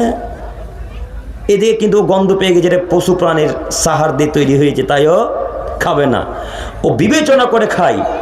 গরুকে আপনি নিয়ে যান কোন একটা নোংরা স্থানে, ওই নোংরা ঘাসগুলা খাবে না, ছাগলও খাবে না, উট তো খাবেই না, এরা কেউ খাবে না। কিন্তু শূকর এগুলো বিবেচনা করে না। শূকর গু মুত সব কিছু খায়, খায় না? এই জন্য মুহাম্মদ সাল্লাল্লাহু আলাইহি সাল্লাম বললেন, যেই দিন আমার উম্মত ইহুদি খ্রিস্টানদের মতো নীতি অনুসরণ করবে, যেদিন আমার উম্মত বিবেচনা ছাড়া খাবে, সেদিন আল্লাহ তাআলা তাদেরকে করে দিবেন শূকর। আজকে দেখেন, আপনার বাপ, আপনার মা, আপনি, আপনাদের পরিবারের প্রায় মানুষ বিবেচনা ছাড়া খায়। আপনার বাপ বিড়িও পান করে, আপনি সিগারেটও পান করেন, আপনার বাপ গুলো মাঝে, আপনার বাপ সিগারেটও খায়। এগুলো কি মরিয়া কোন মানুষ খায়, পান করে না? করে তো। তো গরু ছাগল বিবেচনা করতে পারলো, কুকুরে বিবেচনা করতে পারলো, কিন্তু মানুষ বিবেচনা করতে পারলো না। তার মানে বোঝা যাচ্ছে এরা কুকুর শ্রীগালের চাইতেও খারাপ, এরা পশু প্রাণীর চাইতেও খারাপ। এদেরকে আমি কি দিয়ে বুঝাই? আল্লাহ বললেন, বুঝেও বোঝে না, ওরা অন্তর আছে বোঝে না, দেখেও দেখে না, চক্ষু আছে দেখে না, শুনেও শোনে না, কান আছে শোনে না। উলাইকা কালানাম, এরা পশু প্রাণীর মতো, এরা গরু ছাগলের মতো, এরা কুকুর শ্রীগালের মতো, বাল হওয়া জাল, বরং তার চেয়েও খারাপ। গরু ছাগল আপনার চাইতে ভালো, ওরা বোঝে কোনটা ভালো খাদ্য কোনটা খারাপ খাদ্য। কুকুর শ্রীগাল বোঝে কোনটা ভালো খাদ্য কোনটা খারাপ খাদ্য, কিন্তু মানুষ বুঝে না। কোন মায়ের বেটা এখানে মরিয়া কুণ্ডুতে জানে না যে বিড়ি খাওয়া হারাম? কোন মায়ের বেটা জানে না? হাত তুলেন। তুলবেন না? না, তার মানে জানেন যে আপনি হারাম। কে জানে না জর্দা পান খাওয়া হারাম? কে জানে না? সবাই জানে, এরপরও খায় পান করে। কেন? নিজেকে কেউ মানুষের পরিচয় দেয় না, কেউ নিজেকে মানুষের পরিচয় দেয় না। আচ্ছা, নামটা কি ভুল বলছি না ঠিক বলছি? মরিয়া কুণ্ড ঠিকই হচ্ছে কি? মরিয়া কুণ্ড না? কেউ নিজেকে মানুষের পরিচয় দেয় না। নইলে আজকে মরিয়া কুণ্ডর এই মরিয়া কুণ্ড জুমা মসজিদের উন্নতি করবে বিরাট ধর্মীয় জালসাতে, আপনার বাপ পকেটে বিড়ি রাখতে পারে? হ্যাঁ, আপনার ভাই পকেটে সিগারেট রাখতে পারে? ছি, লজ্জা হয় না? বাপ বেটা নদীতে ডুবে যেতে পারো না? তোমার পকেটে সিগারেট আছে বেটা, তোমার বাপের পকেটে বিড়ি সিগারেট আছে। তোমার বাপকে, তোমাকে, তোমার হুজুরকে, তোমার সারা পৃথিবীর আলেম ওলামাকে চ্যালেঞ্জ করে গেলাম, এমন কোন মায়ের বেটা প্রমাণ করতে পারে বিড়ি পান খাওয়া হার জায়েজ, জর্দা পান খাওয়া জায়েজ, সিগারেট পান খাওয়া জায়েজ? কোন মায়ের বেটা যদি মরিয়া কুণ্ডে প্রমাণ করে দিতে পারে, শুধু মরিয়া কুণ্ড কেন, সারা পৃথিবীর ওলামাকে চ্যালেঞ্জ দিলাম, কোন মায়ের বেটা যদি প্রমাণ করে হালাল বা মাকরুহ, তো কিয়ামত পর্যন্ত আর বক্তব্য দিব না, আজকে শেষ করে দিলাম। আবার চ্যালেঞ্জ দিয়ে গেলাম, এমন কোন মায়ের বেটা বলতে পারে বিড়ি খাওয়া জায়েজ বা মাকরুহ? অসম্ভব, কোশ্চেন কালেও নয়, কখনো নয়। বিড়ি খাওয়া হারাম, একেবারে হারাম, টোটালি হারাম, পরিপূর্ণ হারাম, সম্পূর্ণরূপে হারাম। দেখি কোন মায়ের বেটা বসবাস করে বলতে পারে বিড়ি খাওয়া জায়েজ বা মাকরুহ? দেখি, বলেন। বলেন না কেন? বলতে গেলে বুকের ক্ষমতা লাগবে, হাদিস কোরআন লাগবে। আমি আব্দুল করিম বিন আমিনুল ইসলাম আপনার সামনে যদি 8 ঘন্টা থাকি, 8 ঘন্টায় হাদিস কোরআন দিয়ে কথা বলার চেষ্টা করি। শুনুন, আপনাকে আমি অনুরোধ করে যাচ্ছি, আপনি আজকের পর থেকে বিড়ি সিগারেট মুখে লাথি মারেন, নইলে আমরা বিবেচনা করেছি আপনি কুকুর সিগারেট চাইতেও খারাপ। কিভাবে? একটু আপনাকে আমি আবারও দেখাই, কিয়ামতের আলামত দেখাচ্ছিলাম, আপনারা একটু আমার দিকে এক খেলা চেয়ে থাকেন, নইলে বুঝতে পারবেন না। বাক্যটুকু মনে রাখবেন, কুকুর সিগারেট চাইতে খারাপ আমরা কিনা একটু দেখাচ্ছি। কোচবিহার, কোচবিহার চেনেন না? কেউ চেনেন তো? আপনারা যেমন ভুট্টা চাষ করেন, কেউ কেউ সরিষা চাষ করে, কেউ আলু চাষ করে, এক একজন এক এক জিনিস, এক এক গ্রামে এক এক রকম চাষ। ওই কোচবিহারে দেখবেন শুধু তামাকের চাষ হয়, তামাকের চাষ। দেখেননি ভাই? দেখেছেন না? তামাকের চাষ হয়। দূর থেকে যদি দেখেন তো মনে হবে বড় বাঁধাকপির গাছ, নইলে বেগুনের গাছ, না? বড় বড় পাতা। আপনাদের এখানে হতো না? তাহলে বুঝতে পারবে। তো কোশ্চিন কালেও আমরা তামাকের গাছ বাপের জন্মে দেখিনি। তো সেই দিন বক্তব্য দিতে গিয়ে দেখলাম, আমি ছিলাম, আব্দুল মালিক ছিলেন বাংলাদেশের, এবং আর একটা ওই সাগরপাড়া বহরমপুর সাইডের একটা বক্তা ছিলেন। তো আমরা ভিডিও করতে শুরু করলাম, এরকম একটা মুরব্বী সাহেব ছিলেন, ওনাকে জিজ্ঞেস করলাম, চাচাগুলো কী গো? তো তিনি বলছেন তামাকের গাছ, এগুলোকে আমরা নিয়ে যাব, গিয়ে ওই রোদ্রে শুকাবো, শুকানোর পর তখন মেশিনে দেবো, তখন তামাক হয়ে যাবে। তো আপনারা যখন ওই বাড়ির পাশে কানটা, বুঝেন কানটা? বুঝেন তো, মানে আমার ভাষার সাথে কি মিলে, মিলছে না? জি। তো কানটার পাশে যখন বেগুন বা সরিষা লাগান তখন ঘেরে দেন না, যে ছাগল গরুতে খেয়ে নেবে তার ভয়ে ঘেরেন, কিন্তু ওই তামাকের গাছ ঘেরার প্রয়োজন হয় না। কেন? ওই তামাকের গাছ গরু ছাগলে খাবে না। তো আমরা বিশ্বাস করতে পারলাম না। তো এক পর্যায়ে আমরা ভিডিও শুরু করলাম। আপনারা যারা যুবক ভাই হয়তো ভিডিওটা দেখেছেন, আমাদের ভিডিওটা এখন হয়তো পেজে আছে, IRCI টিভি পেজটাতে আছে না? দেখেছেন কি আপনারা? দেখেছেন না? তো ওই পেজটাতে এখনো ভিডিওটা হয়তো পাবেন, এটা আমার আশা। তো ওই ভিডিওটাতে দেখবেন যে আমরা ভিডিও করতে শুরু করলাম, লাইভ ভিডিও করছিলাম। তো লাইভ ভিডিও করতে করতে একটা ছাগল এলো। তো ছাগলটা আলের ঘাসগুলো খেতে লাগলো। আল বুঝতে পারছেন না? আলের ঘাসগুলো খেলে, কিন্তু একবার ওই পাতাতে মুখ দিল না। একটু করে একটা সাদা গরু আসলো, সাদা গরুটা আলের ঘাসগুলো খেলো, কিন্তু ওই পাতাতে মুখ দিল না। এরপর একটা পাখরা কুকুর এলো, সাদাতে কালোতে। এই কুকুরটা সুংলোদে পেচ্ছাপ করে চলে গেল ট্যাং ছেড়ে। আল্লাহি, আল্লাহর কসম, আপনি ভিডিও দেখেন, হোবা হোব এভাবে দেখতে পাবেন। একটু পরে ওই টোটোর কাছে একটা শুকর আসতে দেখতে পাচ্ছি। তো আমাদের ক্যামেরা তো তখন খারাপ ছিল, মোবাইলের ইনফিনিক্স না কি মোবাইল ছিল আল্লাহ জানে, ভুলে গেছি। তো ওইখানে একটা শুকর আসছে, তো জুম করছি, তো বোঝা যায় না যে শুকর না কুকুর, কিন্তু বোঝা যাচ্ছে একটা কোনো প্রাণী হেঁটে আসছে। তো ওটাকেও দেখলাম, শুনলো, তুমি ওদিকে চলে গেল। তো এই প্রাণীটা এই গাছের পাতাগুলো কোনো প্রাণীতে খেলো না। যেই গাছের পাতা কুকুরে খায় না, যেই গাছের পাতা ছাগলে খায় না, যেই গাছের পাতা শুকরে খায় না, যেই গাছের পাতা ছাগলে ভেড়াতে খায় না, ওই ছাগলের পাতা আপনি আর আপনার হুজুর আর আপনার বেটা ঠিকই খান। তাহলে বলেন তো, আপনি আর আপনার বেটা কুকুর ছিল চাইতে খারাপ না ভালো? কুকুরে বুঝলো এটা খেতে হয় না, খারাপ জিনিস। আরে ছাগলে বুঝে এটা খারাপ, গরুতে বুঝে এটা খারাপ। মানুষ বললে মুখ খারাপ, মানুষ বললে কোনটা হারাম কোনটা হালাল। তাই তো প্রায় পরিবারে বিড়ির ব্যবসা চলে, প্রায় পরিবারে বিড়ির ব্যবসা চলে, প্রায় তো করে বিড়ি আছে, প্রায় তো করে সিগারেটের ব্যবসা চলে। কোনো মায়ের বেটা বলে না কেন বিড়ির ব্যবসা যায়, বলে না কেন? শুধু বলেন না একবার যে ব্যবসা যায়, শুধু বলেন একবার। আমি তো আপনাকে দেখাতে এসেছি কিয়ামতের পূর্ব লক্ষণ। আমি আপনার দিনী ভাই, আমি আব্দুল করিম আলাইহিসসালাম। আপনি আমাকে মারতেই পারেন, কেন? আমার দলীয় দাপট নেই, আমি পার্টির কোনো লোক নই, আমার কোনো ক্ষমতাও নেই, আমার টাকারও কোনো জোর নেই যে আমি আপনাকে আটকাতে পারবো। জি না, আমি আপনাকে আটকাতে পারি না। আমি আপনাদের বহুদূর থেকে আপনাদের এলাকাতে এসেছি, আপনারা মারতে পারেন। তবে মনে রাখবেন, একটা থাপ্পড় আজকে যদি আব্দুল করিমকে মারেন, কিয়ামতের মাঠে আব্দুল করিমকে নেকি দিতে হবে। এই জন্য আমি কোনো ভয় ছাড়াই বক্তব্য রাখি। কোনো মায়ের বেটাকে আজ পর্যন্ত ভয় করে বক্তব্য রাখার চেষ্টা করেনি। অনুরোধ জানাচ্ছি আপনাদেরকে, আজকের পর থেকে এই হারাম খাদ্য ত্যাগ করতে পারবেন ইনশাল্লাহ, ইনশাল্লাহ, ইনশাল্লাহ। সাথে সাথে আরো একটি কথা মনে রাখবেন, যদি মরিয়া কোনতে কোনো মানুষ মদ বিক্রয় করে, যেগুলো কাউন্টারে বিক্রয় হয়, এই মদ বা বিড়ি সিগারেট কোনো ব্যবসা যদি কেউ করে, এই গ্রামের লোককে বাধা দিতে হবে, নইলে গোটা গ্রামের লোকের উপর আল্লাহ তাআলা আযাব চাপিয়ে দিবে। গোটা গ্রামের লোক তখন আল্লাহর কাছে দোয়া করলে আল্লাহ তাআলা সেই দোয়া কবুল করবেন না। আবু বকর সিদ্দিক রাদিয়াল্লাহু তাআলা আনহু হাদিস। অতএব আজকে এখানে আমরা তওবা ওয়াদা করে উঠবো যে আল্লাহ, আজকের পর থেকে আমরা নোংরা খাদ্য, হারাম খাদ্য আর পান করবো না, খাবো না ইনশাল্লাহ। হবে না ইনশাল্লাহ? হবে না? না বলবে না তো, পায়খানাতে বিড়ি খেতে হবে যে, হবে না? যারা বিড়িখোর, এদের মতো নোংরা লোক পৃথিবীতে আছে এটা আমরা মনে করি না, মনে করি না। কিভাবে কিভাবে একটু দেখেন। এটা মনে করেন চকলেট, এটা মনে করেন, এই ভাই এই একটু দেখেন, আমি শেষের দিকে, আপনি আমার দিকে দেখেন। এটা মনে করেন চকলেট। তো এই চকলেটটা আমি চুষে কোন একটা ভাইকে দিয়ে দিলাম, আপনারা খাবেন? খাবেন গো? কেন খাবেন না? একটা রুচি আছে যে আমি আব্দুল করিমের মুখের খাবো না, তাই না? এটা রুচি সম্মত বিষয় আছে, রুচি হলে খাবো না হলে খাবো না। অথচ এটা হালাল না হারাম? হালাল। কিন্তু এদের চরিত্র এত খারাপ, একটা বিড়ির পাছা 6 জন মিলে চুষে। হ্যাঁ, কথা ভুল হয়ে গেল না? একটা সিগারেট চায়ের দোকানে 3-4 জন মিলে খায়। এর তখন রুচিতে খারাপ লাগে না।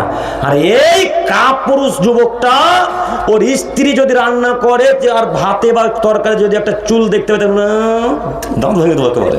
দেখতে পাচ্ছি না চুল আছে ভাতে, দেখতে পাচ্ছি না তরকারিতে চুল আছে, তখন তাকে নোংরা লাগে, কিন্তু বিড়ির আর একজনের মুখের খেতে নোংরা লাগে না। তুমি মানুষ না অমানুষ? যুবক তুমি মানুষ না, তোমাকে মানুষই মনে করি না, তুমি কেন এই নোংরা জিনিস খাবে? আবার আরো একটি কথা মনে রাখবেন, পৃথিবীর কোন মানুষ কি কোন খাদ্য পায়খানাতে গিয়ে খায়? খায়? কেউ খায় না। যদি ওই চকলেট বা কোনো একটা খাদ্য থাকে আর ওই সময় যদি বাথরুম পায়খানা পেয়ে যেত, কর্ম করে খেয়ে তাড়াতাড়ি বাথরুম যাওয়ার চেষ্টা করেন, করেন না? নইলে ফেলে দেন কুলি করে। কথা মিলে কি? মিলছে না। কিন্তু এদের চরিত্র এত খারাপ, এরা পায়খানাতে বসে বিড়ি ধরাবে। জি শেখ, কথা মিলে না? এত খারাপ এরা। তাই তো দেখতে পাই মসজিদের বাথরুমে বিড়ি, মসজিদের অজুখানাতেও বিড়ি, মসজিদের অজুখানাতে গুল, মসজিদের অজুখানাতে বিড়ির কাঠি পড়ে আছে আর ডিএসএলআর কাঠি পড়ে আছে। ওই বিড়ি কি হুজুরে খায়? ওই বিড়ি কি ইমাম সাহেবে খায়? না, ওরা তো খায় না। এই অশিক্ষিত সমাজের লোকেরাই খায়। সম্মানিত মুরব্বী সাহেব, আপনাকে আমি অনুরোধ জানাচ্ছি, আমি আপনার ছেলের মতো আজকের পর থেকে এই হারাম খাদ্যের মুখে লাথি মারতে পারবো না। ইনশাল্লাহ পারবো, ইনশাল্লাহ ইনশাল্লাহ। কিয়ামতের পূর্ব লক্ষণ আমি কাকে দেখাবো গো? আপনারা যে কিয়ামতের আলামত, আপনারাই তো কিয়ামতের আলামত, আপনারাই তো কিয়ামতের কারণ। আল্লাহ নবী বললেন নেশাদ দ্রব্যের সংখ্যা যখন বেড়ে যাবে তখন পৃথিবী আল্লাহ তাআলা ধ্বংস করে দিবে। বলেন তো আজকে পৃথিবীতে নেশাদ দ্রব্যের সংখ্যা বেড়েছে না কমেছে? বেড়েছে। তাহলে কিয়ামত অতীব নিকটে। একটু আপনাকে আমি আরো একটা হাদিস দেখাই। আবু হুরায়রা রাদিয়াল্লাহু তাআলা আনহু বলেন, রাসূল সাল্লাল্লাহু আলাইহি সাল্লাম বলেছেন, ইয়াতাকারাবু জামান, যুগ ঘন হয়ে যাবে, ওয়াইবদুল ইলম, বিদ্যাকে আল্লাহ তাআলা তুলে নেবেন, অত্যাচারুল ফিতনা, ফিতনা ফাসাদ বৃদ্ধি পাবে, ওয়ায়ুলকাসুহ, কৃপণতা বেড়ে যাবে, অত্যাকসুল হারাজ, হারাজের সংখ্যা বেড়ে যাবে। কিলা ওয়াল হারাজ ইয়া রাসূলুল্লাহ সাল্লাল্লাহু আলাইহি সাল্লাম, সাল্লাল্লাহু আলাইহি সাল্লাম বললেন, যতবার নাম শুনবেন কি বলবেন? মনে থাকবে ইনশাআল্লাহ, ইনশাআল্লাহ। আল্লাহ নবী হারাজ মানে কি একটু বলেন, তখন তিনি বললেন আল কাতল, হারাজ মানে হচ্ছে হত্যাকাণ্ড। পৃথিবীতে যখন হত্যাকাণ্ডের সংখ্যা বেড়ে যাবে সেই দিন হবে কিয়ামত। 5টি বাক্য, 5টির বাক্যের প্রথম বাক্যে ফিরে গেলাম। আল্লাহ নবী বললেন ইয়াতাকারাবু জামান, যুগ ঘন হয়ে যাবে, দিন অতীব তাড়াতাড়ি চলে যাবে, বছর দেখতে দেখতে শেষ, মাস দেখতে দেখতে শেষ, ঘন্টা দেখতে দেখতে শেষ, মিনিট দেখতে দেখতে শেষ। তার জ্বলন্ত প্রমাণ ওই যে কয়েকদিন আগে শুক্রবার নামাজ পড়লেন না, আবার আজকে শুক্রবার চলে গেল, আজকে শনিবার হয়ে গেছে। অবশ্য মাগরিব হলে কি হয়ে যায়? দিন পরিবর্তন হয়ে যায়। তো এই যে কয়েকদিন আগে শুক্রবার চলে গেল, তো অতীব তাড়াতাড়ি দিন চলে যাচ্ছে না? কয়েকদিন আগে দেখলেন ডিসেম্বর, আজকে জানুয়ারির আবার কত তারিখ? 23 তারিখ। অতীব তাড়াতাড়ি চলে যাবে। কিছুদিন আগে ছিল 2024, তারপরে 25, আজ নাকি 2026, তাই না? অতীব তাড়াতাড়ি মাস চলে যাবে, অতীব তাড়াতাড়ি সময় চলে যাবে, অতীব তাড়াতাড়ি বছর চলে যাবে, যুগ পার হয়ে যাবে। সব কিসের আলামত? কিয়ামতের আলামত। কেউ সময়ের মূল্যায়ন করবে না, সময় সংকীর্ণ হয়ে যাবে। 2, অত্যাচারুল, বিদ্যাকে তুলে নেওয়া হবে, বিদ্যাকে আল্লাহ তাআলা তুলে নেবেন। আব্দুল করিম সাহেব, তাহলে কি বিদ্যা মানুষের ব্রেন থেকে আল্লাহ তুলে নেবেন? জি না, মানুষের ব্রেন থেকে আল্লাহ বিদ্যাকে হটাবেন না। আল্লাহ তাআলা দামি দামি ওলামায়ে কেরামগণকে, দামি দামি মানুষকে, শিক্ষিত মানুষকে মৃত্যুর মাধ্যমে তুলে নিয়ে বিদ্যাকে কমিয়ে দিবেন। এগুলো হচ্ছে কিয়ামতের পূর্ব আলামত। যখন শিক্ষিত মানুষ মরে যাবে, যখন বড় বড় আলেম ওলামায়ে কেরাম মরে যাবে, তখন মনে করে নিতে হবে এগুলো সব কিয়ামতের পূর্ব আলামত। আপনাকে দেখাই, ইমাম আহমদ ইবনে হাম্বল আছে পৃথিবীতে? ইমাম আবু হানিফা রাহিমাহুল্লাহ আছে পৃথিবীতে? আব্দুল কাদের জিলানী রাহিমাহুল্লাহ আছে পৃথিবীতে? নাসিরউদ্দিন আলবানী রাহিমাহুল্লাহ আছে পৃথিবীতে? কেউ নেই। এত বড় বড় বিজ্ঞ বিজ্ঞ ওলামা ইকরামগণ, বড় বড় মানুষ, বড় বড় আলেম পৃথিবী ছেড়ে চলে গেছে। এগুলো সব কিসের আলামত? কিয়ামতের পূর্ব আলামত, কিয়ামতের পূর্ব লক্ষণ। অতএব সম্মানিত মুরব্বী সাহেব, আপনাকে আমি অনুরোধ জানাচ্ছি, কবে আপনি পরিবর্তন হবেন আমি তো বুঝতে পারলাম না। আজকে আপনার বয়স 45 বছর, আজকে আপনার বয়স 60 বছর, আজ পর্যন্ত সালাত ছেড়ে দিয়ে আল্লাহ তাআলাকে বাদ দিয়ে আপনি এখনো মানুষের জন্য চলাচল করেন। কখন আল্লাহ তাআলাকে ডাকবেন, কখন আল্লাহ তাআলাকে মূল্যায়ন করবেন, কখন আল্লাহ তাআলার সামনে কান্নাকাটি করবেন, কখন আল্লাহ তাআলার জন্য সময় বের করবেন? মানুষের সময়ের দাম নেই, মানুষ আজ আছে কাল নেই, কখন কে মরে যায় কেউ বলতে পারে না। একটু আপনাকে বলি, আমাদের সাথে রাত্রে গল্প করছিল আমাদের কোনো এক ভাই, রাত্রে গল্প করে শুলো, বলল ফজরে দেখা করি, ফজরে আসতে পারেনি, বিছানাতে শেষ। উনি কি ভেবেছিলেন আমি আজকে মারা যাব? আপনাদের এলাকার হাজারো মানুষ চেয়ার থেকে পড়ে মারা যাচ্ছে, উনি কি ভেবেছিলেন চেয়ার থেকে পড়ে মরে যাব? হাজারো প্রমাণ, চেয়ার থেকে পড়ে মানুষ মরে গেল, খাট থেকে পড়ে মানুষ মরে গেল, এমনিতে দাঁড়িয়ে থেকে হুজুট লেগে পড়ে মরে গেল, এরকম প্রমাণ থাকে না? আছে তো। তো আপনি কিসের অহংকার দেখিয়ে বলছেন যে আমি এখন 10 বছর বাঁচবো, এরপরে সালাত আদায় করব? সম্মানিত মুরব্বী সাহেব, যেদিন কিয়ামত নিকটে চলে আসবে সেদিন আল্লাহ তওবা কবুল করবে না। যেদিন মৃত্যু নিকটে চলে আসবে সেদিন আল্লাহ কবুল করবে না।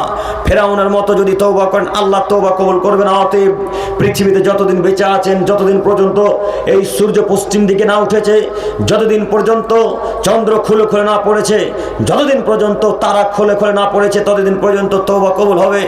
অতএব আপনাকে আমি অনুরোধ জানাচ্ছি, আপনাকে আমি অনুরোধ করে বলতে চাচ্ছি, আজকের পর থেকে আমরা মুড়িয়াকুণ্ডুর মানুষ সকলেই একসাথে আল্লাহকে ডাকতে পারবো না ইনশাল্লাহ? পারবো ইনশাল্লাহ? ইনশাল্লাহ। সম্মানিত মুরব্বী সাহেব, আপনাকে আমি বলে যাচ্ছি, পৃথিবীতে কেউ কারণ নাই, এ কথা মনে রাখবেন, কেউ কারণ নয়, একজনই আপনার আপন, তিনি কে? আল্লাহ। কেউ মূল্যায়ন করবে না আপনাকে। মরলেই আগে কবর খুঁড়তে শুরু, মরলেই কোথায় লাশ আছে দেখার কোনো কারণ নেই, আপনার কবর ঘর তৈরি করার জন্য প্রস্তুত। অতএব আপনি কার জন্য এত সম্পদ তৈরি করলেন? আপনাকে বলে যাচ্ছি, নীতি পরিবর্তন করেন। আমি আপনার দিনী ভাই, আমি আপনার নাতিপোতার মতো, আমি আপনার ছেলের মতো, আপনি নীতি পরিবর্তন করেন। আল্লাহ তুমি আমাদেরকে কবুল করো, সকলে বলি আমিন। সম্মানিত মুরব্বী সাহেব, এর পরের বাক্য মহান আল্লাহ তাআলা নবী বললেন, মানুষ কৃপণ হয়ে যাবে, মানুষ বখিল হয়ে যাবে, মানুষ গরিব দুঃখীকে টাকা দিবে না। এগুলো সব কিয়ামতের আলামত। আজকে আপনাকে প্রমাণ দেখাই, আপনাদের মুড়িয়াকুণ্ডুর যার 2 তলা বাড়ি, যার বাথরুমে পর্যন্ত মার্বেল টাইলস বসানো আছে, এই লোকটার বাড়িতে ভিক্ষুক গেলে ভিক্ষা পায় না। যার বাড়ি 3 তলা, যার বাড়িতে ওই এসি বসানো আছে, সেই বাড়িতে যদি কোনো ভিক্ষুক বা কোনো মিসকিন যায়, সেই বাড়ির লোক ভিক্ষা দেয় না। বলেন এগুলো কি কিয়ামতের আলামত নয়? সব কিয়ামতের আলামত। মনে রাখা ভালো হবে, আব্দুল্লাহ ইবনে ওমর রাদিয়াল্লাহু তাআলা আনহু মুহাম্মদ সাল্লাল্লাহু আলাইহি ওয়াসাল্লামকে জিজ্ঞাসা করলেন, আল্লাহ নবী, আইয়ুল ইসলামে খায়র, ইসলামের মধ্যে উত্তম ভালো কাজ কোনটা একটু বলেন। তখন তিনি বললেন, তুতিম উত্তম, ফকির মিসকিনকে খেতে দেওয়া, ফকির মিসকিনকে ভালোবাসা, ফকির মিসকিনকে খাদ্য খেতে দেওয়া, চাল দেওয়া, ভাত দেওয়া ইসলামের সবথেকে উত্তম কাজ, ইসলামের সবথেকে দামি কাজ। ও ধনী ব্যক্তি, ইমাম সাহেব, মুরব্বী সাহেব, আপনাকে বলি, আপনার বাড়িতে যখন ওই ভিক্ষুক, ওই মিসকিনটা বাড়ি চাইতে এলো, তখন আপনি ঘুরিয়ে পাঠালেন কেন? আপনি কেন তাকে ফিরিয়ে দিলেন? কাজকর্ম বন্ধ করে দিয়ে ভিক্ষুককে আগে ভিক্ষা দিতে হবে, কাজকর্মকে বন্ধ করে দিয়ে ভিক্ষুককে আগে ভিক্ষা দিতে হবে। আপনাকে বলি, আপনার স্ত্রী কাজকর্ম করছে, রান্না বান্না করছে, একজন ভিক্ষুক দরজাতে কড়া নাড়াচ্ছে, এসে বলছে, আম্মু আপনার কিছু খেতে দেন, বা আমাকে 2 মুঠো চাল দেন, আমি অন্য বাড়ি ভিক্ষা চাইতে যাব। তখন আপনার স্ত্রী বলছে, দাঁড়াও 5 মিনিট দাঁড়াও, 5 মিনিট পর তোমাকে চাল দিচ্ছি। আচ্ছা আপনি বলেন তো দেখি, ওই লোকটা যদি আপনার বাড়িতে 5 মিনিট দাঁড়ায়, আর একটা বাড়িতে যদি 5 মিনিট দাঁড়াই, তারপরে বাড়িতে যদি 5 মিনিট দাঁড়াই, তো লোকটার 50 বাড়ি ভিক্ষা করতো, এখন সে 50 বাড়ি ভিক্ষা করতে পারবে? 5 মিনিট করে তো কমে গেল। তো আপনি তো চাল দেবেন এতটুকু, তাই না? তো 5 মিনিট তাকে অপেক্ষা করতে বললেন কেন? কেন অপেক্ষা করতে বললেন? পৃথিবীর যত দামি কাজকর্ম থাকুক না কেন, সব কাজকর্ম ত্যাগ করে ভিক্ষুকে ভিক্ষা দিতে হবে, এটা আল্লাহর নবীর আদেশ। কেন ভিক্ষুককে আপনি দাঁড় করাবেন? আপনার চাললে তার পেট পরিপূর্ণ হবে না, ওকে আরো বাড়ি ঘর যাওয়া লাগবে। অতএব সব কাজ করবো ত্যাগ করে আগে ভিক্ষুকে ভিক্ষা দেবো আজকে থেকে ইনশাল্লাহ। বাড়ির ছেলে মেয়ে ছোট বাচ্চা ছেলেদেরকে বলে রাখতে হবে, আব্বু ভিক্ষুক আসলে খাওয়া দাওয়ার দেখে ভিক্ষা দিবেন। আর একটি উপদেশ মাথায় রাখেন, ভিক্ষা দিতে পাঠাবেন বাচ্চা ছেলে মেয়ের হাত দিয়ে। কেন? বাচ্চা ছেলে মেয়ের হাত দিয়ে যদি ভিক্ষা দিতে পাঠান তাহলে ওরা মনে করবে যে ভিক্ষুককে ভিক্ষা দিতে হয়, তারা শিখবে, আদর্শ শিখবে। আমরা মালদা স্টেশনে কতদিন দেখলাম ওই পাইখেরা, বোঝেন আপনারা পাইখেরা, যারা ওই ভাটাতে কাজ করে না, তাদের ছেলেগুলো চুল, মেয়েগুলো চুলগুলো উস্কো খুস্কো থাকে না, নোংরা হয়ে থাকে খুব। এরা এসে 5 হাতকে জামা কাপড়কে ধরে নেয়, সুন্দর সুন্দর জামা কাপড়। দেখেছেন কি? যখন কোন যুবকের জামা কাপড় ধরে কি কথা ধরে চিচি আমার জামাটা নোংরা করে দিল, জামাটা নোংরা করে দিল, এরকম দেখেননি? দেখেছেন তো? ওই ছেলেটার বাপ মা থেকে আদর্শ শিক্ষা দেয়নি। আচ্ছা, ওই যে বাচ্চা মেয়েটা আপনার পা ধরে নিলে তো জামাটাকে কাঁচা যাবে না, প্যান্টটা কাঁচা যাবে না? যাবে তো। তো আপনি তাকে ওইভাবে অপমান করলেন কেন? ও তো ভিক্ষুক, ওর সাথে ভালো আচরণ করা লাগবে, এটা আল্লাহর আদেশ। এটা আল্লাহর আদেশ। আল্লাহ বলে পৃথিবীর মানুষ শোনো, আমার ইবাদত করবে, আমার ইবাদতের পর তোমরা কাউকে শরীক স্থাপন করবে না। 3 পিতামাতার সাথে ভালো আচরণ করবে। 4 আত্মীয় স্বজনের সাথে ভালো আচরণ করবে। 5 ফকির মিসকিনের সাথে ভালো আচরণ করবে। আল্লাহর আদেশ। বলো যুবক, তুমি ওই মহিলাটাকে তাড়িয়ে দিলে কেন? ওই বাচ্চা ছেলে মেয়েকে লাথি মেরে হটিয়ে দিলে কেন? মনে রাখা ভালো হবে, কোনদিনও পৃথিবীতে যতদিন বেঁচে থাকবো ততদিন পর্যন্ত অন্তত ভিক্ষুককে, মিসকিনকে, দুস্থ গরিবকে আমরা দূর দূর করে তাড়িয়ে দেব না আজকে থেকে ইনশাল্লাহ। ইনশাল্লাহ। পকেটে খুচরো টাকা না থাকলে অন্তত ভালো ভাষাতে তো বলতে পারবো, ভাইয়া নাই গো টাকা, ওই পাশে ব্যক্তির কাছে দেখেন। এই বাক্যটুকু বলা যাবে না মুখ দিয়ে? আমি আপনাকে ফার্স্ট চান্সে সদাচরণ দেখাচ্ছিলাম, মনে আছে কি? বাক্যটুকু মনে নেই? এই সদাচরণ বাক্যটুকু যদি মনে থাকে, কিয়ামতের ওটা আল্লাহ জান্নাত দিবেই দিবে ইনশাল্লাহ, ইনশাল্লাহ। অতএব এখানে যারা ধনী ব্যক্তি তাদেরকে বিশেষ করে অনুরোধ জানাচ্ছি। কেন আমরা সাধারণত ভিক্ষুকদেরকে যখন জিজ্ঞাসা করি তখন বলে ওই বাড়ির লোক টাকা দেয়নি, চালও দেয়নি। কোন বাড়ি? তো ওই যে 2 তলা বাড়িটা। এরা অত মূল্যায়ন করে না। মরিয়া কুণ্ডের মানুষের কথা বলতে পারবো না। এখন মরিয়া কুণ্ডের মানুষ ভালো হতে পারে, খারাপ হতে পারে, তাই না? অতএব আমরা যারা মরিয়া কুণ্ডের অধিবাসী এখানকার তাদেরকে অনুরোধ জানাচ্ছি, আজকে থেকে ভিক্ষুক ফেরত যাবেন ইনশাল্লাহ, ইনশাল্লাহ। ভিক্ষুক ফেরত গেলে ভিক্ষুক যদি কষ্ট পায় ফলাফল জাহান্নাম। কোরআন মাজিদের আয়াত প্রমাণ। আল্লাহ তাআলা বলছেন, মা সালাকাকুম ফি সাকার। পৃথিবীর মানুষ শোনো, যখন জাহান্নামীদেরকে জাহান্নামের নিকটে নিয়ে যাওয়া হবে তখন তারা জিজ্ঞাসা করবে, জাহান্নামীরা শোনো, তোমরা কেন জাহান্নামে এসেছো একটু বলো তো। তখন তারা বলবেন, ক্বালু লাম নাকু মিনাল মুসাল্লিন, আমরা সালাত আদায় করতাম না, এই কারণে আমরা জাহান্নামে এসেছি। আবার জিজ্ঞাসা করা হবে, আর কেন এসেছো? শুধু কি নামাজের জন্য এসেছো? তখন তারা বলবে, না, আরো অনেক কারণ আছে। কি কারণ বলো তো দেখি।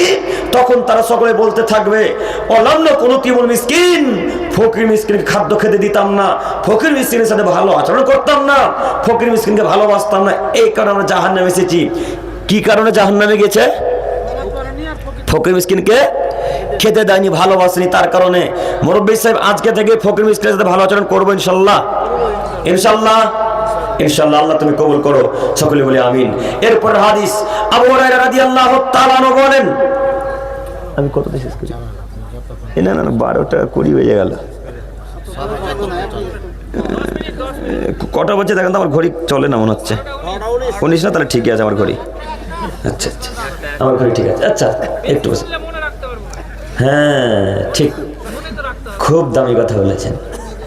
বেশি শুনলে মনে রাখা যায় না, এ কথাই চূড়ান্ত। আমরা বিশেষ করে আমরা যদি 1 ঘন্টা আলোচনা করি তো আপনি হাদিস কোরআন নিতে পারবেন না, নিতে পারবেন না। আর আপনার ওই যে আরও বক্তা আছে যারা 3 ঘন্টা আলোচনা করছে, তারপরে যখন সভাপতি সাহেব চিটকুট ধরিয়ে দিয়েছে যে আপনারা 5 মিনিট সময়, তখন বলছে আজকে তো হাদিস কোরআন আলোচনা করা হলো না, সামনে বছর যদি সময় পাই তো করব। 3 ঘন্টা তোর হাদিস কোরআন বলা হয়নি। তো আর বক্তা নিয়েছেন কেন গো? ওকেই সব সময় দিয়ে দেন। হ্যাঁ, আমরা আধ ঘন্টা, 1.5 ঘন্টা, 1 ঘন্টা আদি আলোচনা করলে হাদিস কোরআন বেনে রাখতে পারবেন না। এত হাদিস কোরআন বলবো ইনশাল্লাহ, এটা আমাদের নীতি। আমরা হাদিস কোরআন ছাড়া কথাও বলি না। আপনার বক্তাকে 1 ঘন্টা হাদিস কোরআন বক্তব্য রাখতে বলেন, কোনো জায়গার ঘটনা বলবে, নাহলে স্টেশনের ঘটনা বলবে, নাহলে বাসের ঘটনা বলবে, কোনো একটা ঘটনা আছে। আপনাকে আমি অনুরোধ জানাচ্ছি, বক্তা চুজ করার আগে একটু যাচাই বাছাই করিয়েন, এটা আমার অনুরোধ। সম্মানিত মুরব্বী সাহেব, বলছিলাম একটু বেশি আলোচনা শুয়ে মাথা রাখতে পারবেন না, এ কথাই চূড়ান্ত। আপনাকে আমি হাদিস দেখাচ্ছিলাম, বুখারী মুসলিম। আবু হুরায়রা রাদিয়াল্লাহু তাআলা আনহু বলেন, রাসূল সাল্লাল্লাহু আলাইহি সাল্লাম বলেছেন, লা তাকুল্লাযী নাফসি বিয়াদিহি, সেই সত্তার কসম করে বলছি যার হাতে মুহাম্মদ সাল্লাল্লাহু আলাইহি সাল্লামের জান রয়েছে, ওই আল্লাহর কসম, ওই আল্লাহর কসম করে বলছি যে আল্লাহর কাছে আমার জান রয়েছে, আমি মুহাম্মদ সাল্লাল্লাহু আলাইহি সাল্লাম আল্লাহর কসম করে বললাম, লা তাকুমুস সাত, পৃথিবী ততদিন পর্যন্ত ধ্বংস হবে না। এই চন্দ্র, এই সূর্য, এই আসমান, এই তারা, এই পৃথিবী ততদিন পর্যন্ত ফেটে যাবে না যতদিন পর্যন্ত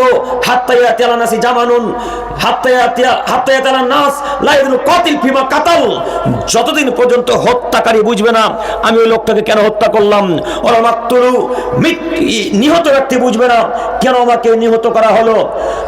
আল্লাহ নবী সাল্লাল্লাহু আলাইহি ওয়াসাল্লামকে জিজ্ঞাসা করা হলো, আল্লাহ নবী এটা কিভাবে সম্ভব? আল্লাহ নবী এটা কি ঘটবে? ইন্না হাদালা কায়েন, এটা কি ঘটবে? তখন তিনি বললেন, নাম লাকুলান না, অবশ্যই অবশ্যই ঘটবে। এ কথাই ঠিক, যেই দিন আমার উম্মত অশিক্ষিত হয়ে যাবে, যেদিন আমার উম্মতের মাথাতে ব্রেন বুদ্ধি থাকবে না, যেদিন আমার উম্মত ব্রেন বুদ্ধি ছাই চলাচল করবে, সেদিন মানুষকে হত্যা করবে, কেউ বুঝবে না কে কাকে হত্যা করলো। আপনাদের মরিয়া কুণ্ডের মানুষ আব্দুল করিমকে মারার জন্য 10 লক্ষ টাকা দিয়েছেন।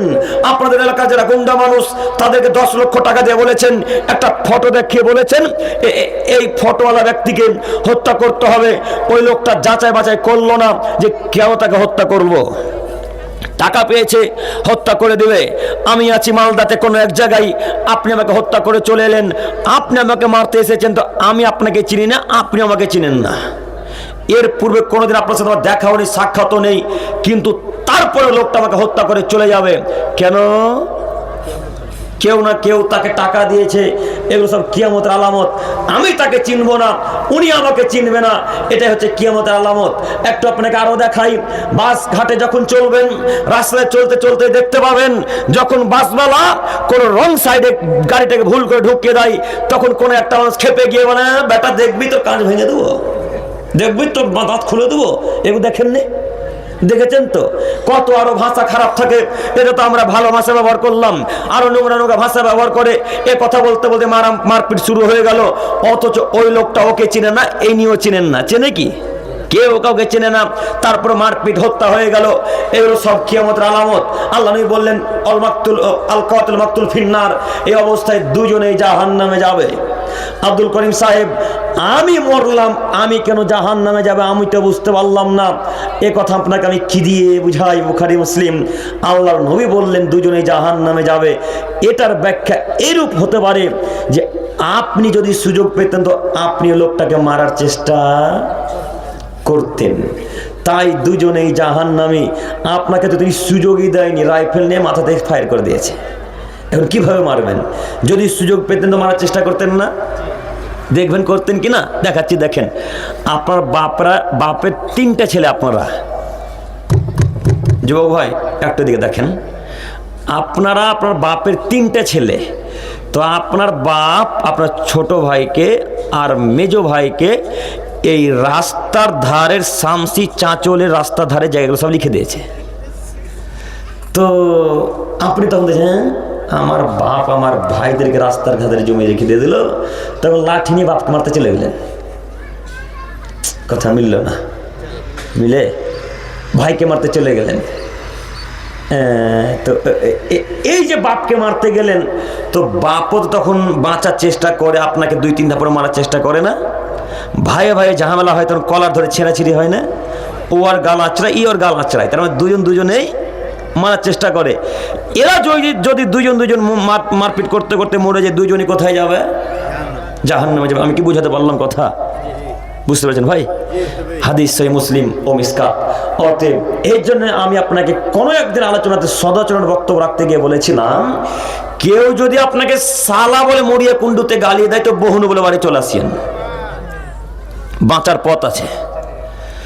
বহুনু বলে বাড়ি চলে আসেন, বাঁচার পথ আছে। আর যদি বলেন তোকে দিব একেবারে, যদি এই বাক্য বলেন তো দুজনে এখন পাপী, দুজনেই সমান পাপী। ওই গালটা খেয়ে যদি বাড়ি চলে আসতেন কিয়ামতের মাঠে গালের নেকি পাবেনই, এ কথাই চূড়ান্ত হাদিস সহিহ মুসলিম মিসকাত। নেকি পাবেন, এ কথাই ঠিক। অতএব আমি বলতে চাচ্ছিলাম, পৃথিবীর যে কোনো প্রান্তে আপনাকে মারার চেষ্টা করুক না কেন, যদি মার তোলার না চেষ্টা করেন, যদি তাকে না মারতে যান তো ফলাফল জান্নাত। যেমন জান্নাত যাবে হাবিল, কাবিল জাহান্নামে যাবে। কেন? কাবিল ঘটনা মনে আছে কি? কুরবানির সময় এলে তো খাওয়া ঘোরা চলতে থাকে না? তো কাবিল যখন হাবিলকে মারতে যাচ্ছে, যখন পাথর তুলে নিয়েছে, বড় পাথর, তো কাবিলকে হাবিল বলছে, শোনো, তুমি আমাকে যদি মেরেও ফেলো, আমি তোমাকে একটা আঁচড় করার চেষ্টা করব না, আমি তোমাকে মারতেও যাব না। তখন একটু তিনি ইতস্তবোধ হলেন, তাই তো কি করা যায়, মারি। আবার শয়তান এসে তার অন্তরে কুমন্ত্রণা দিয়ে বলে, মার না, তোর ওই কুরবানি কবুল হয়নি, ওর হয়ে গেছে। তখন তিনি পাথরকে ফেলে দিলেন, মেরে দিলেন। তো ওইখানে কে জাহান্নামে যাবে? কাবিল। আর জান্নাতে হাবিল যাবে। এইরকম যদি আপনার নীতি হয় তাহলে জান্নাত হবে, নচেৎ হবে না। তো আমাদের কার নীতি এরকম থাকে, যদি জমি জায়গায় একটু কম বেশি, তোকে দেখে নেবো কোর্টে, চল, তোর সাথে ঝগড়া আছে, এ তো আমার মুসলমানের বাচ্চা। আপনাকে আমি দেখাচ্ছিলাম কিয়ামতের আলামত। সম্মানিত তিনি ভাই, সম্মানিত মা বাবা, আপনাকে বলি কিয়ামতের আলামত আপনাকে একটু দেখাই। আপনি কেন বেহায়া হয়ে বেপথ রাস্তায় চলাচল করেন? এগুলো হচ্ছে কিয়ামতের আলামত। আজকে আমাদের এলাকার মা ও বোনেরা জিন্স প্যান্ট পরে চলাচল করে। মরিয়া কুণ্ডুতে জিন্সের প্যান্ট মায়েরা পরে না, মনে হয় পরে। আজকে আমাদের এলাকার মায়েরা লেগিংস জেগিংসের প্যান্ট পরে চলাচল করে। চলে কি? জেগিংস বুঝেন না, টাইট ফিটিং, যার উঠতে উঠতে উঠতে মোটা মিহি সব বোঝা যায়, এই প্যান্ট পরে চলাচল করে। আজকে আপনার মেয়ে টপ গেঞ্জি পরে স্কুল কলেজ বিশ্ববিদ্যালয়ে যায়। আজকে আপনার স্ত্রী মালদা রথবাড়ি স্টাইল বাজার মনমোহিনী বাজারে যখন শপিং করতে যাই, তখন বিনা বোরখাতে যাই, বিনা ওড়নাতে যাই, বুক পেট দেখিয়ে জাতির সামনে জাতিকে দেখাতে যাই। আল্লাহ নবী বললেন এরা জান্নাতে যাবে না। সব কিয়ামতের আলামত, কিয়ামতের পূর্ব লক্ষণ। যখন মানুষ বেহায়া চলাচল করবে তখন কিয়ামত নিকটে চলে আসবে। সম্মানিত মুরব্বী সাহেব, আপনাকে বলি, স্ত্রী আপনার ঠেকাতে আপনাকেই হবে, মেয়ে আপনার ঠেকাতে আপনাকেই হবে, স্ত্রী আপনার বাধা আপনাকে দিতে হবে। জিন্সের প্যান্ট যদি কোনো মহিলা পরে, ওই মহিলার স্বামীও জাহান্নামে যাবে, ওই মহিলাও জাহান্নামে যাবে। প্রমাণ আব্দুল্লাহ ইবনে উমর রাদিয়াল্লাহু তাআলা বলেন, রাসূল সাল্লাল্লাহু আলাইহি ওয়াসাল্লাম বলেছেন, পৃথিবীর মানুষ শোনো, সালাসাতুন লা ইয়াদখুলুনা জান্নাতা আবাদা, তিন শ্রেণীর মানুষ জান্নাতে যাবে না, কখনোই না। তিন শ্রেণীর মানুষ জান্নাতে যাবে না, কখনোই না। আবাদা, আল্লাহ নবী আবাদান এই বাক্যটি ব্যবহার করেছেন। হামজা বা দাল হামজা এই বাক্যটি ব্যবহার করেছেন। এই বাক্যের অর্থ হয় কখনো, কোশ্চিনকালেও, কখনোই নয়। যদি আল্লাহর দয়া হয়তো দিবে, সেটা আমি বলতে পারি না। তো আল্লাহ নবী যে বাক্য ব্যবহার করেছে, সেই বাক্য বলে আমি আপনাকে দেখাতে চাচ্ছি। তিনি বললেন তিন শ্রেণীর মানুষ জান্নাতে যাবে না কখনোই। এক, মুদমিনুল খামর, যারা নিয়মিত নেশার দ্রব্য খায় পান করে, এরা জান্নাতে যাবে না। এগুলো আমাদের পূর্ব লক্ষণ। দুই, পুরুষের বেশ ধারে নারী, যারা পুরুষদের জুতো স্যান্ডেল পরে, যারা পুরুষদের প্যান্ট শার্ট পরে, যারা পুরুষদের গেঞ্জি জামা পরে, যারা পুরুষদের মতো চলাচল করে, যারা পুরুষদের মতো চুল ছোট করে, যারা পুরুষদের মতো টি শার্ট পরে চলাচল করে, এরা জান্নাতে যাবে না। ও মুরব্বী সাহেব, আপনাকে বলি, আপনার মেয়েটা ক্লাস 10-এ পড়ে, আপনার মেয়েটা মরিয়া কুণ্ড থেকে রথবাড়ি টিউশনে যাবে, শামসি কলেজে যাবে। তো কলেজে যাওয়ার পূর্বে লেগিংস কিংবা জিন্সের প্যান্টটা টাইট ফিটিং পরেছে, একেবারে খুব টাইট হয়ে আছে, উপরে গেঞ্জি জামা পরে আছে। আর আপনি মেন গেটে আমার মতো এরকম একটা চেয়ার নিয়ে, এরকম একটা কুর্সি নিয়ে বসে আছেন। আর আপনার চোখের সামনে দিয়ে আপনার মেয়েটা ঠোঁটে লিপস্টিক লাগিয়েছে, পায়ে হিল তোলা বা পুরুষদের শু পরেছে। আপনার মেয়েটা জিন্সের প্যান্ট পরে, ঠোঁটে লিপস্টিক লাগিয়ে, ভুরুকে সেভ করে, আইলাইনার মাস্কারা দিয়ে, জিন্সের প্যান্ট পরে, উপরে টপ গেঞ্জি পরে, মাথার চুলগুলোকে ছেড়ে দিয়ে, হিলতে দুলতে এদিকে ওদিকে চলতে চলে গেল। গেল আপনার চোখের সামনে দিয়ে, আপনি কি দেখতে পান না? আপনি কি কানা? আপনি কি অন্ধ? আপনার কি শরীরে রক্ত নাই? আপনি কি কাপুরুষ? আপনি কি মানুষ নন? আপনি কি মুসলমান নন? আপনি কি হিন্দুর বাচ্চা? আপনি কি খ্রিস্টানের বাচ্চা? আপনি কি নাসারার বাচ্চা? আপনি কি বৌদ্ধের বাচ্চা? আপনার বাপ কি মুসলিম নয়? আপনি জানেন না আল্লাহর আদেশ? আল্লাহ বললেন অকর্ণা ফি বুয়ুতিকুন্না ওয়ালা তাবারুজনা তাবারুজাল জাহিলিয়াতুল উলা। হে পৃথিবীর নারীগণ, হে পৃথিবীর পুরুষ, তোমাদেরকে বলছি শোনো, তোমাদের পুত্রবধূ, তোমাদের স্ত্রী, তোমাদের কন্যারা, তোমাদের স্ত্রীরা বাড়িতেই থাকবে। জরুরি প্রয়োজন ছাড়া তারা বাড়ি থেকে বেরোতে পারবে না। যদি বাড়ি থেকে বের হয় সুন্দর পোশাক আশাক পরে, বোরখা পরে, চাদর গায়ে দিয়ে বের হবে। বলেন আপনার মেয়েরা জিন্সের প্যান্ট পরে চলে গেল, আপনার মেয়েটাকে অন্য পরপুরুষ দেখেছি কিনা দেখেনি। বলেন আপনার মেয়েটা টপ গেঞ্জি পরে চলে গেল, ওই মেয়েটাকে পরপুরুষ দেখেছি কিনা দেখেনি। আপনার চোখের সামনে জিন্সের প্যান্ট পরে চলে যায় কোন হিসাবে? অসম্ভব। মুসলমানের বাচ্চা, মুসলমানের কন্যার মেয়েরা, মুসলমানদের কন্যারা কখনো জিন্সের প্যান্ট পরতে পারে না। মুসলিমদের কন্যারা কখনো জিন্সের প্যান্ট পরতে পারে না। যারা জিন্সের প্যান্ট পরে চলাচল করে তারা খ্রিস্টান, তারা ইহুদি, তারা নাসারা। আপনি অহরহ কলকাতা বাড়িতে দেখতে পাচ্ছেন, অহরহ মালদা বাড়িতে দেখতে পাচ্ছেন, অহরহ হরিশ্চন্দ্রপুর শামসিতে দেখতে পাচ্ছেন। কেন মহিলাদের জিন্সের প্যান্ট থাকবে? আমাদের ওইরকম প্যান্ট বাড়িতে এক মাস থাকা তো বহু দূরের কথা, এক সেকেন্ড থাকার ক্ষমতা পাই না। আপনার মেয়ে জিন্সের প্যান্ট পরে চলাচল করে। আপনার মেয়ে যেদিন ক্লাস 8-এ পড়ে সেদিন তার হাইজ হয়েছে, আজকে ক্লাস 10-এ পড়ে। কেন আপনার মেয়ে জিন্সের প্যান্ট পরবে বলেন? কেন পরবে? আপনার মেয়েরা যখন জিন্সের প্যান্ট পরে এই মরুয়া কন্ডোর পাশ দিয়ে চলে যাচ্ছিল, তখন দুইটা ছেলেতে টিটকারি মেরেছে, দেখতে খুব ভালো লেগেছে। তখন বলেছে ওই আব্দুর রহমানের বেটি, হে আব্দুল করিমের বেটি, এই বলে কোনো একটা খারাপ ভাষায় টিটকারি মেরেছে। তখন আপনার বেটি কাঁদতে কাঁদতে চলে এসেছে। হ্যাঁ আব্বু, ওই চায়ের দোকানে লুচ্চা ছেলেগুলো বসে আমাকে টিটকারি মারলো। তো টিটকারি মারার মতো কি করবে? হ্যাঁ কি করবে? ও তো জিন্সের প্যান্ট পরে টিটকারি মেরে মারবে, তার জন্য তো আপনার মেয়েকে পড়িয়েছেন। কথা বুঝেননি? কেন বোরখা পরাতে পারলেন না? বোরখা পরাতে দেখি কোনো মায়ের বেটা টিটকারি মারছে, কেউ বুঝতে পারবে ভেতরে পুরুষ আছে না হিজড়া আছে? কেউ বুঝতে পারবে? হ্যাঁ, আল্লাহ নবী বলছে, আল্লাহ তাআলা বলছেন মোহাম্মদ সাল্লাল্লাহু বলেন, ভুলে যাচ্ছেন নাকি? আপনার স্ত্রীদেরকে বলেন তারা যখন বাড়ি থেকে বেরোবে যেন মুখমণ্ডল বক্ষস্থল পুরো শরীরকে ঢেকে বেরোয়, ঢিলা ঢালা পোশাক পরে। তাহলে কেউ টিটকারি মারতে পারবে না, কোনো শয়তান তাকে নোংরা পথে নিয়ে যেতে পারবে না। আদেশ কার? আদেশ আল্লাহর। তা আপনার মেয়ে যদি জিন্সের প্যান্ট পরে, হট টপ গেঞ্জি পরে যদি যায় তো টিটকারি তো মারবেই। টিটকারি মেরেছে এটা আলহামদুলিল্লাহ, তুলে নিয়ে চলে যাই তার জন্য আরেকবার আলহামদুলিল্লাহ করেন। এটা আরেকবার আলহামদুলিল্লাহ পড়েন, এটা শুকরিয়া আদায় করেন আল্লাহ যে তুলে নিয়ে যায়নি। ছি, মুসলমানের বেটি, নোংরা লাগে না? লজ্জা লাগে না? এটা তো হায়া ইতস্তর থাকা উচিত। আপনি কেমনভাবে মুসলমান দাবি করেছেন আমরা তো বুঝতে পারি না গো, কেমনভাবে? সম্মানিত মুরব্বী সাহেব, যে কথা বলতে গিয়ে এই হাদিস পেশ করলাম, আমি বলছিলাম এই জিন্সের প্যান্ট পরা নারী জান্নাতে যাবে না যেমন ওর বাপও যাবে না তেমন। ঠেকান কিভাবে ঠেকাবেন? এখন কিভাবে ঠেকাবেন? মেয়ের বয়স যেদিন 6, 10, 12, 14 সেদিন থেকে জিন্সের প্যান্ট পরাচ্ছেন। তো এখন 17 বছরের মাথাতে যদি হঠাৎ বেটে জিন্সের প্যান্ট পরতে পাবি না, আর শুনবে? আর তো শুনবে না। তো খারাপ করলো কে? বাপে। খারাপ করলো মায়ে। তো এখনো সময় আছে। আল্লাহ নবী বললেন আদায়ুস আল্লাযী ইউকিরু ফি আহলিহিল খাবাস, বাড়িতে যে লোকটা বেহায়াপনা সুযোগ দেয় এ লোকটা জান্নাতে যাবে না। কে দায়ুস? আমি কিভাবে বুঝাই? এখন যে বাড়িতে বেহায়াপনা সুযোগ দিল, বেহায়াপনা মানে যার বাড়িতে টিভি চলে, যার বাড়িতে সিরিয়াল চলে, যার মেয়েরা জিন্সের প্যান্ট পরে, যার মেয়েরা বিনা বোরখা চলাচল করে, সে হলো কি দায়ুস। মনে থাকবে ইনশাল্লাহ, ইনশাল্লাহ, ইনশাল্লাহ। আল্লাহ তুমি আমাদের এলাকার মানুষকে কবুল করো, সকলে বলি আমিন। সম্মানিত মুরব্বী সাহেব, আমি আর লং করতে চাচ্ছি না, তবে একটি কথা বলি। বসেন বসেন, দোয়া করবেন না? করবেন তো নাকি? না, গজল বলি না।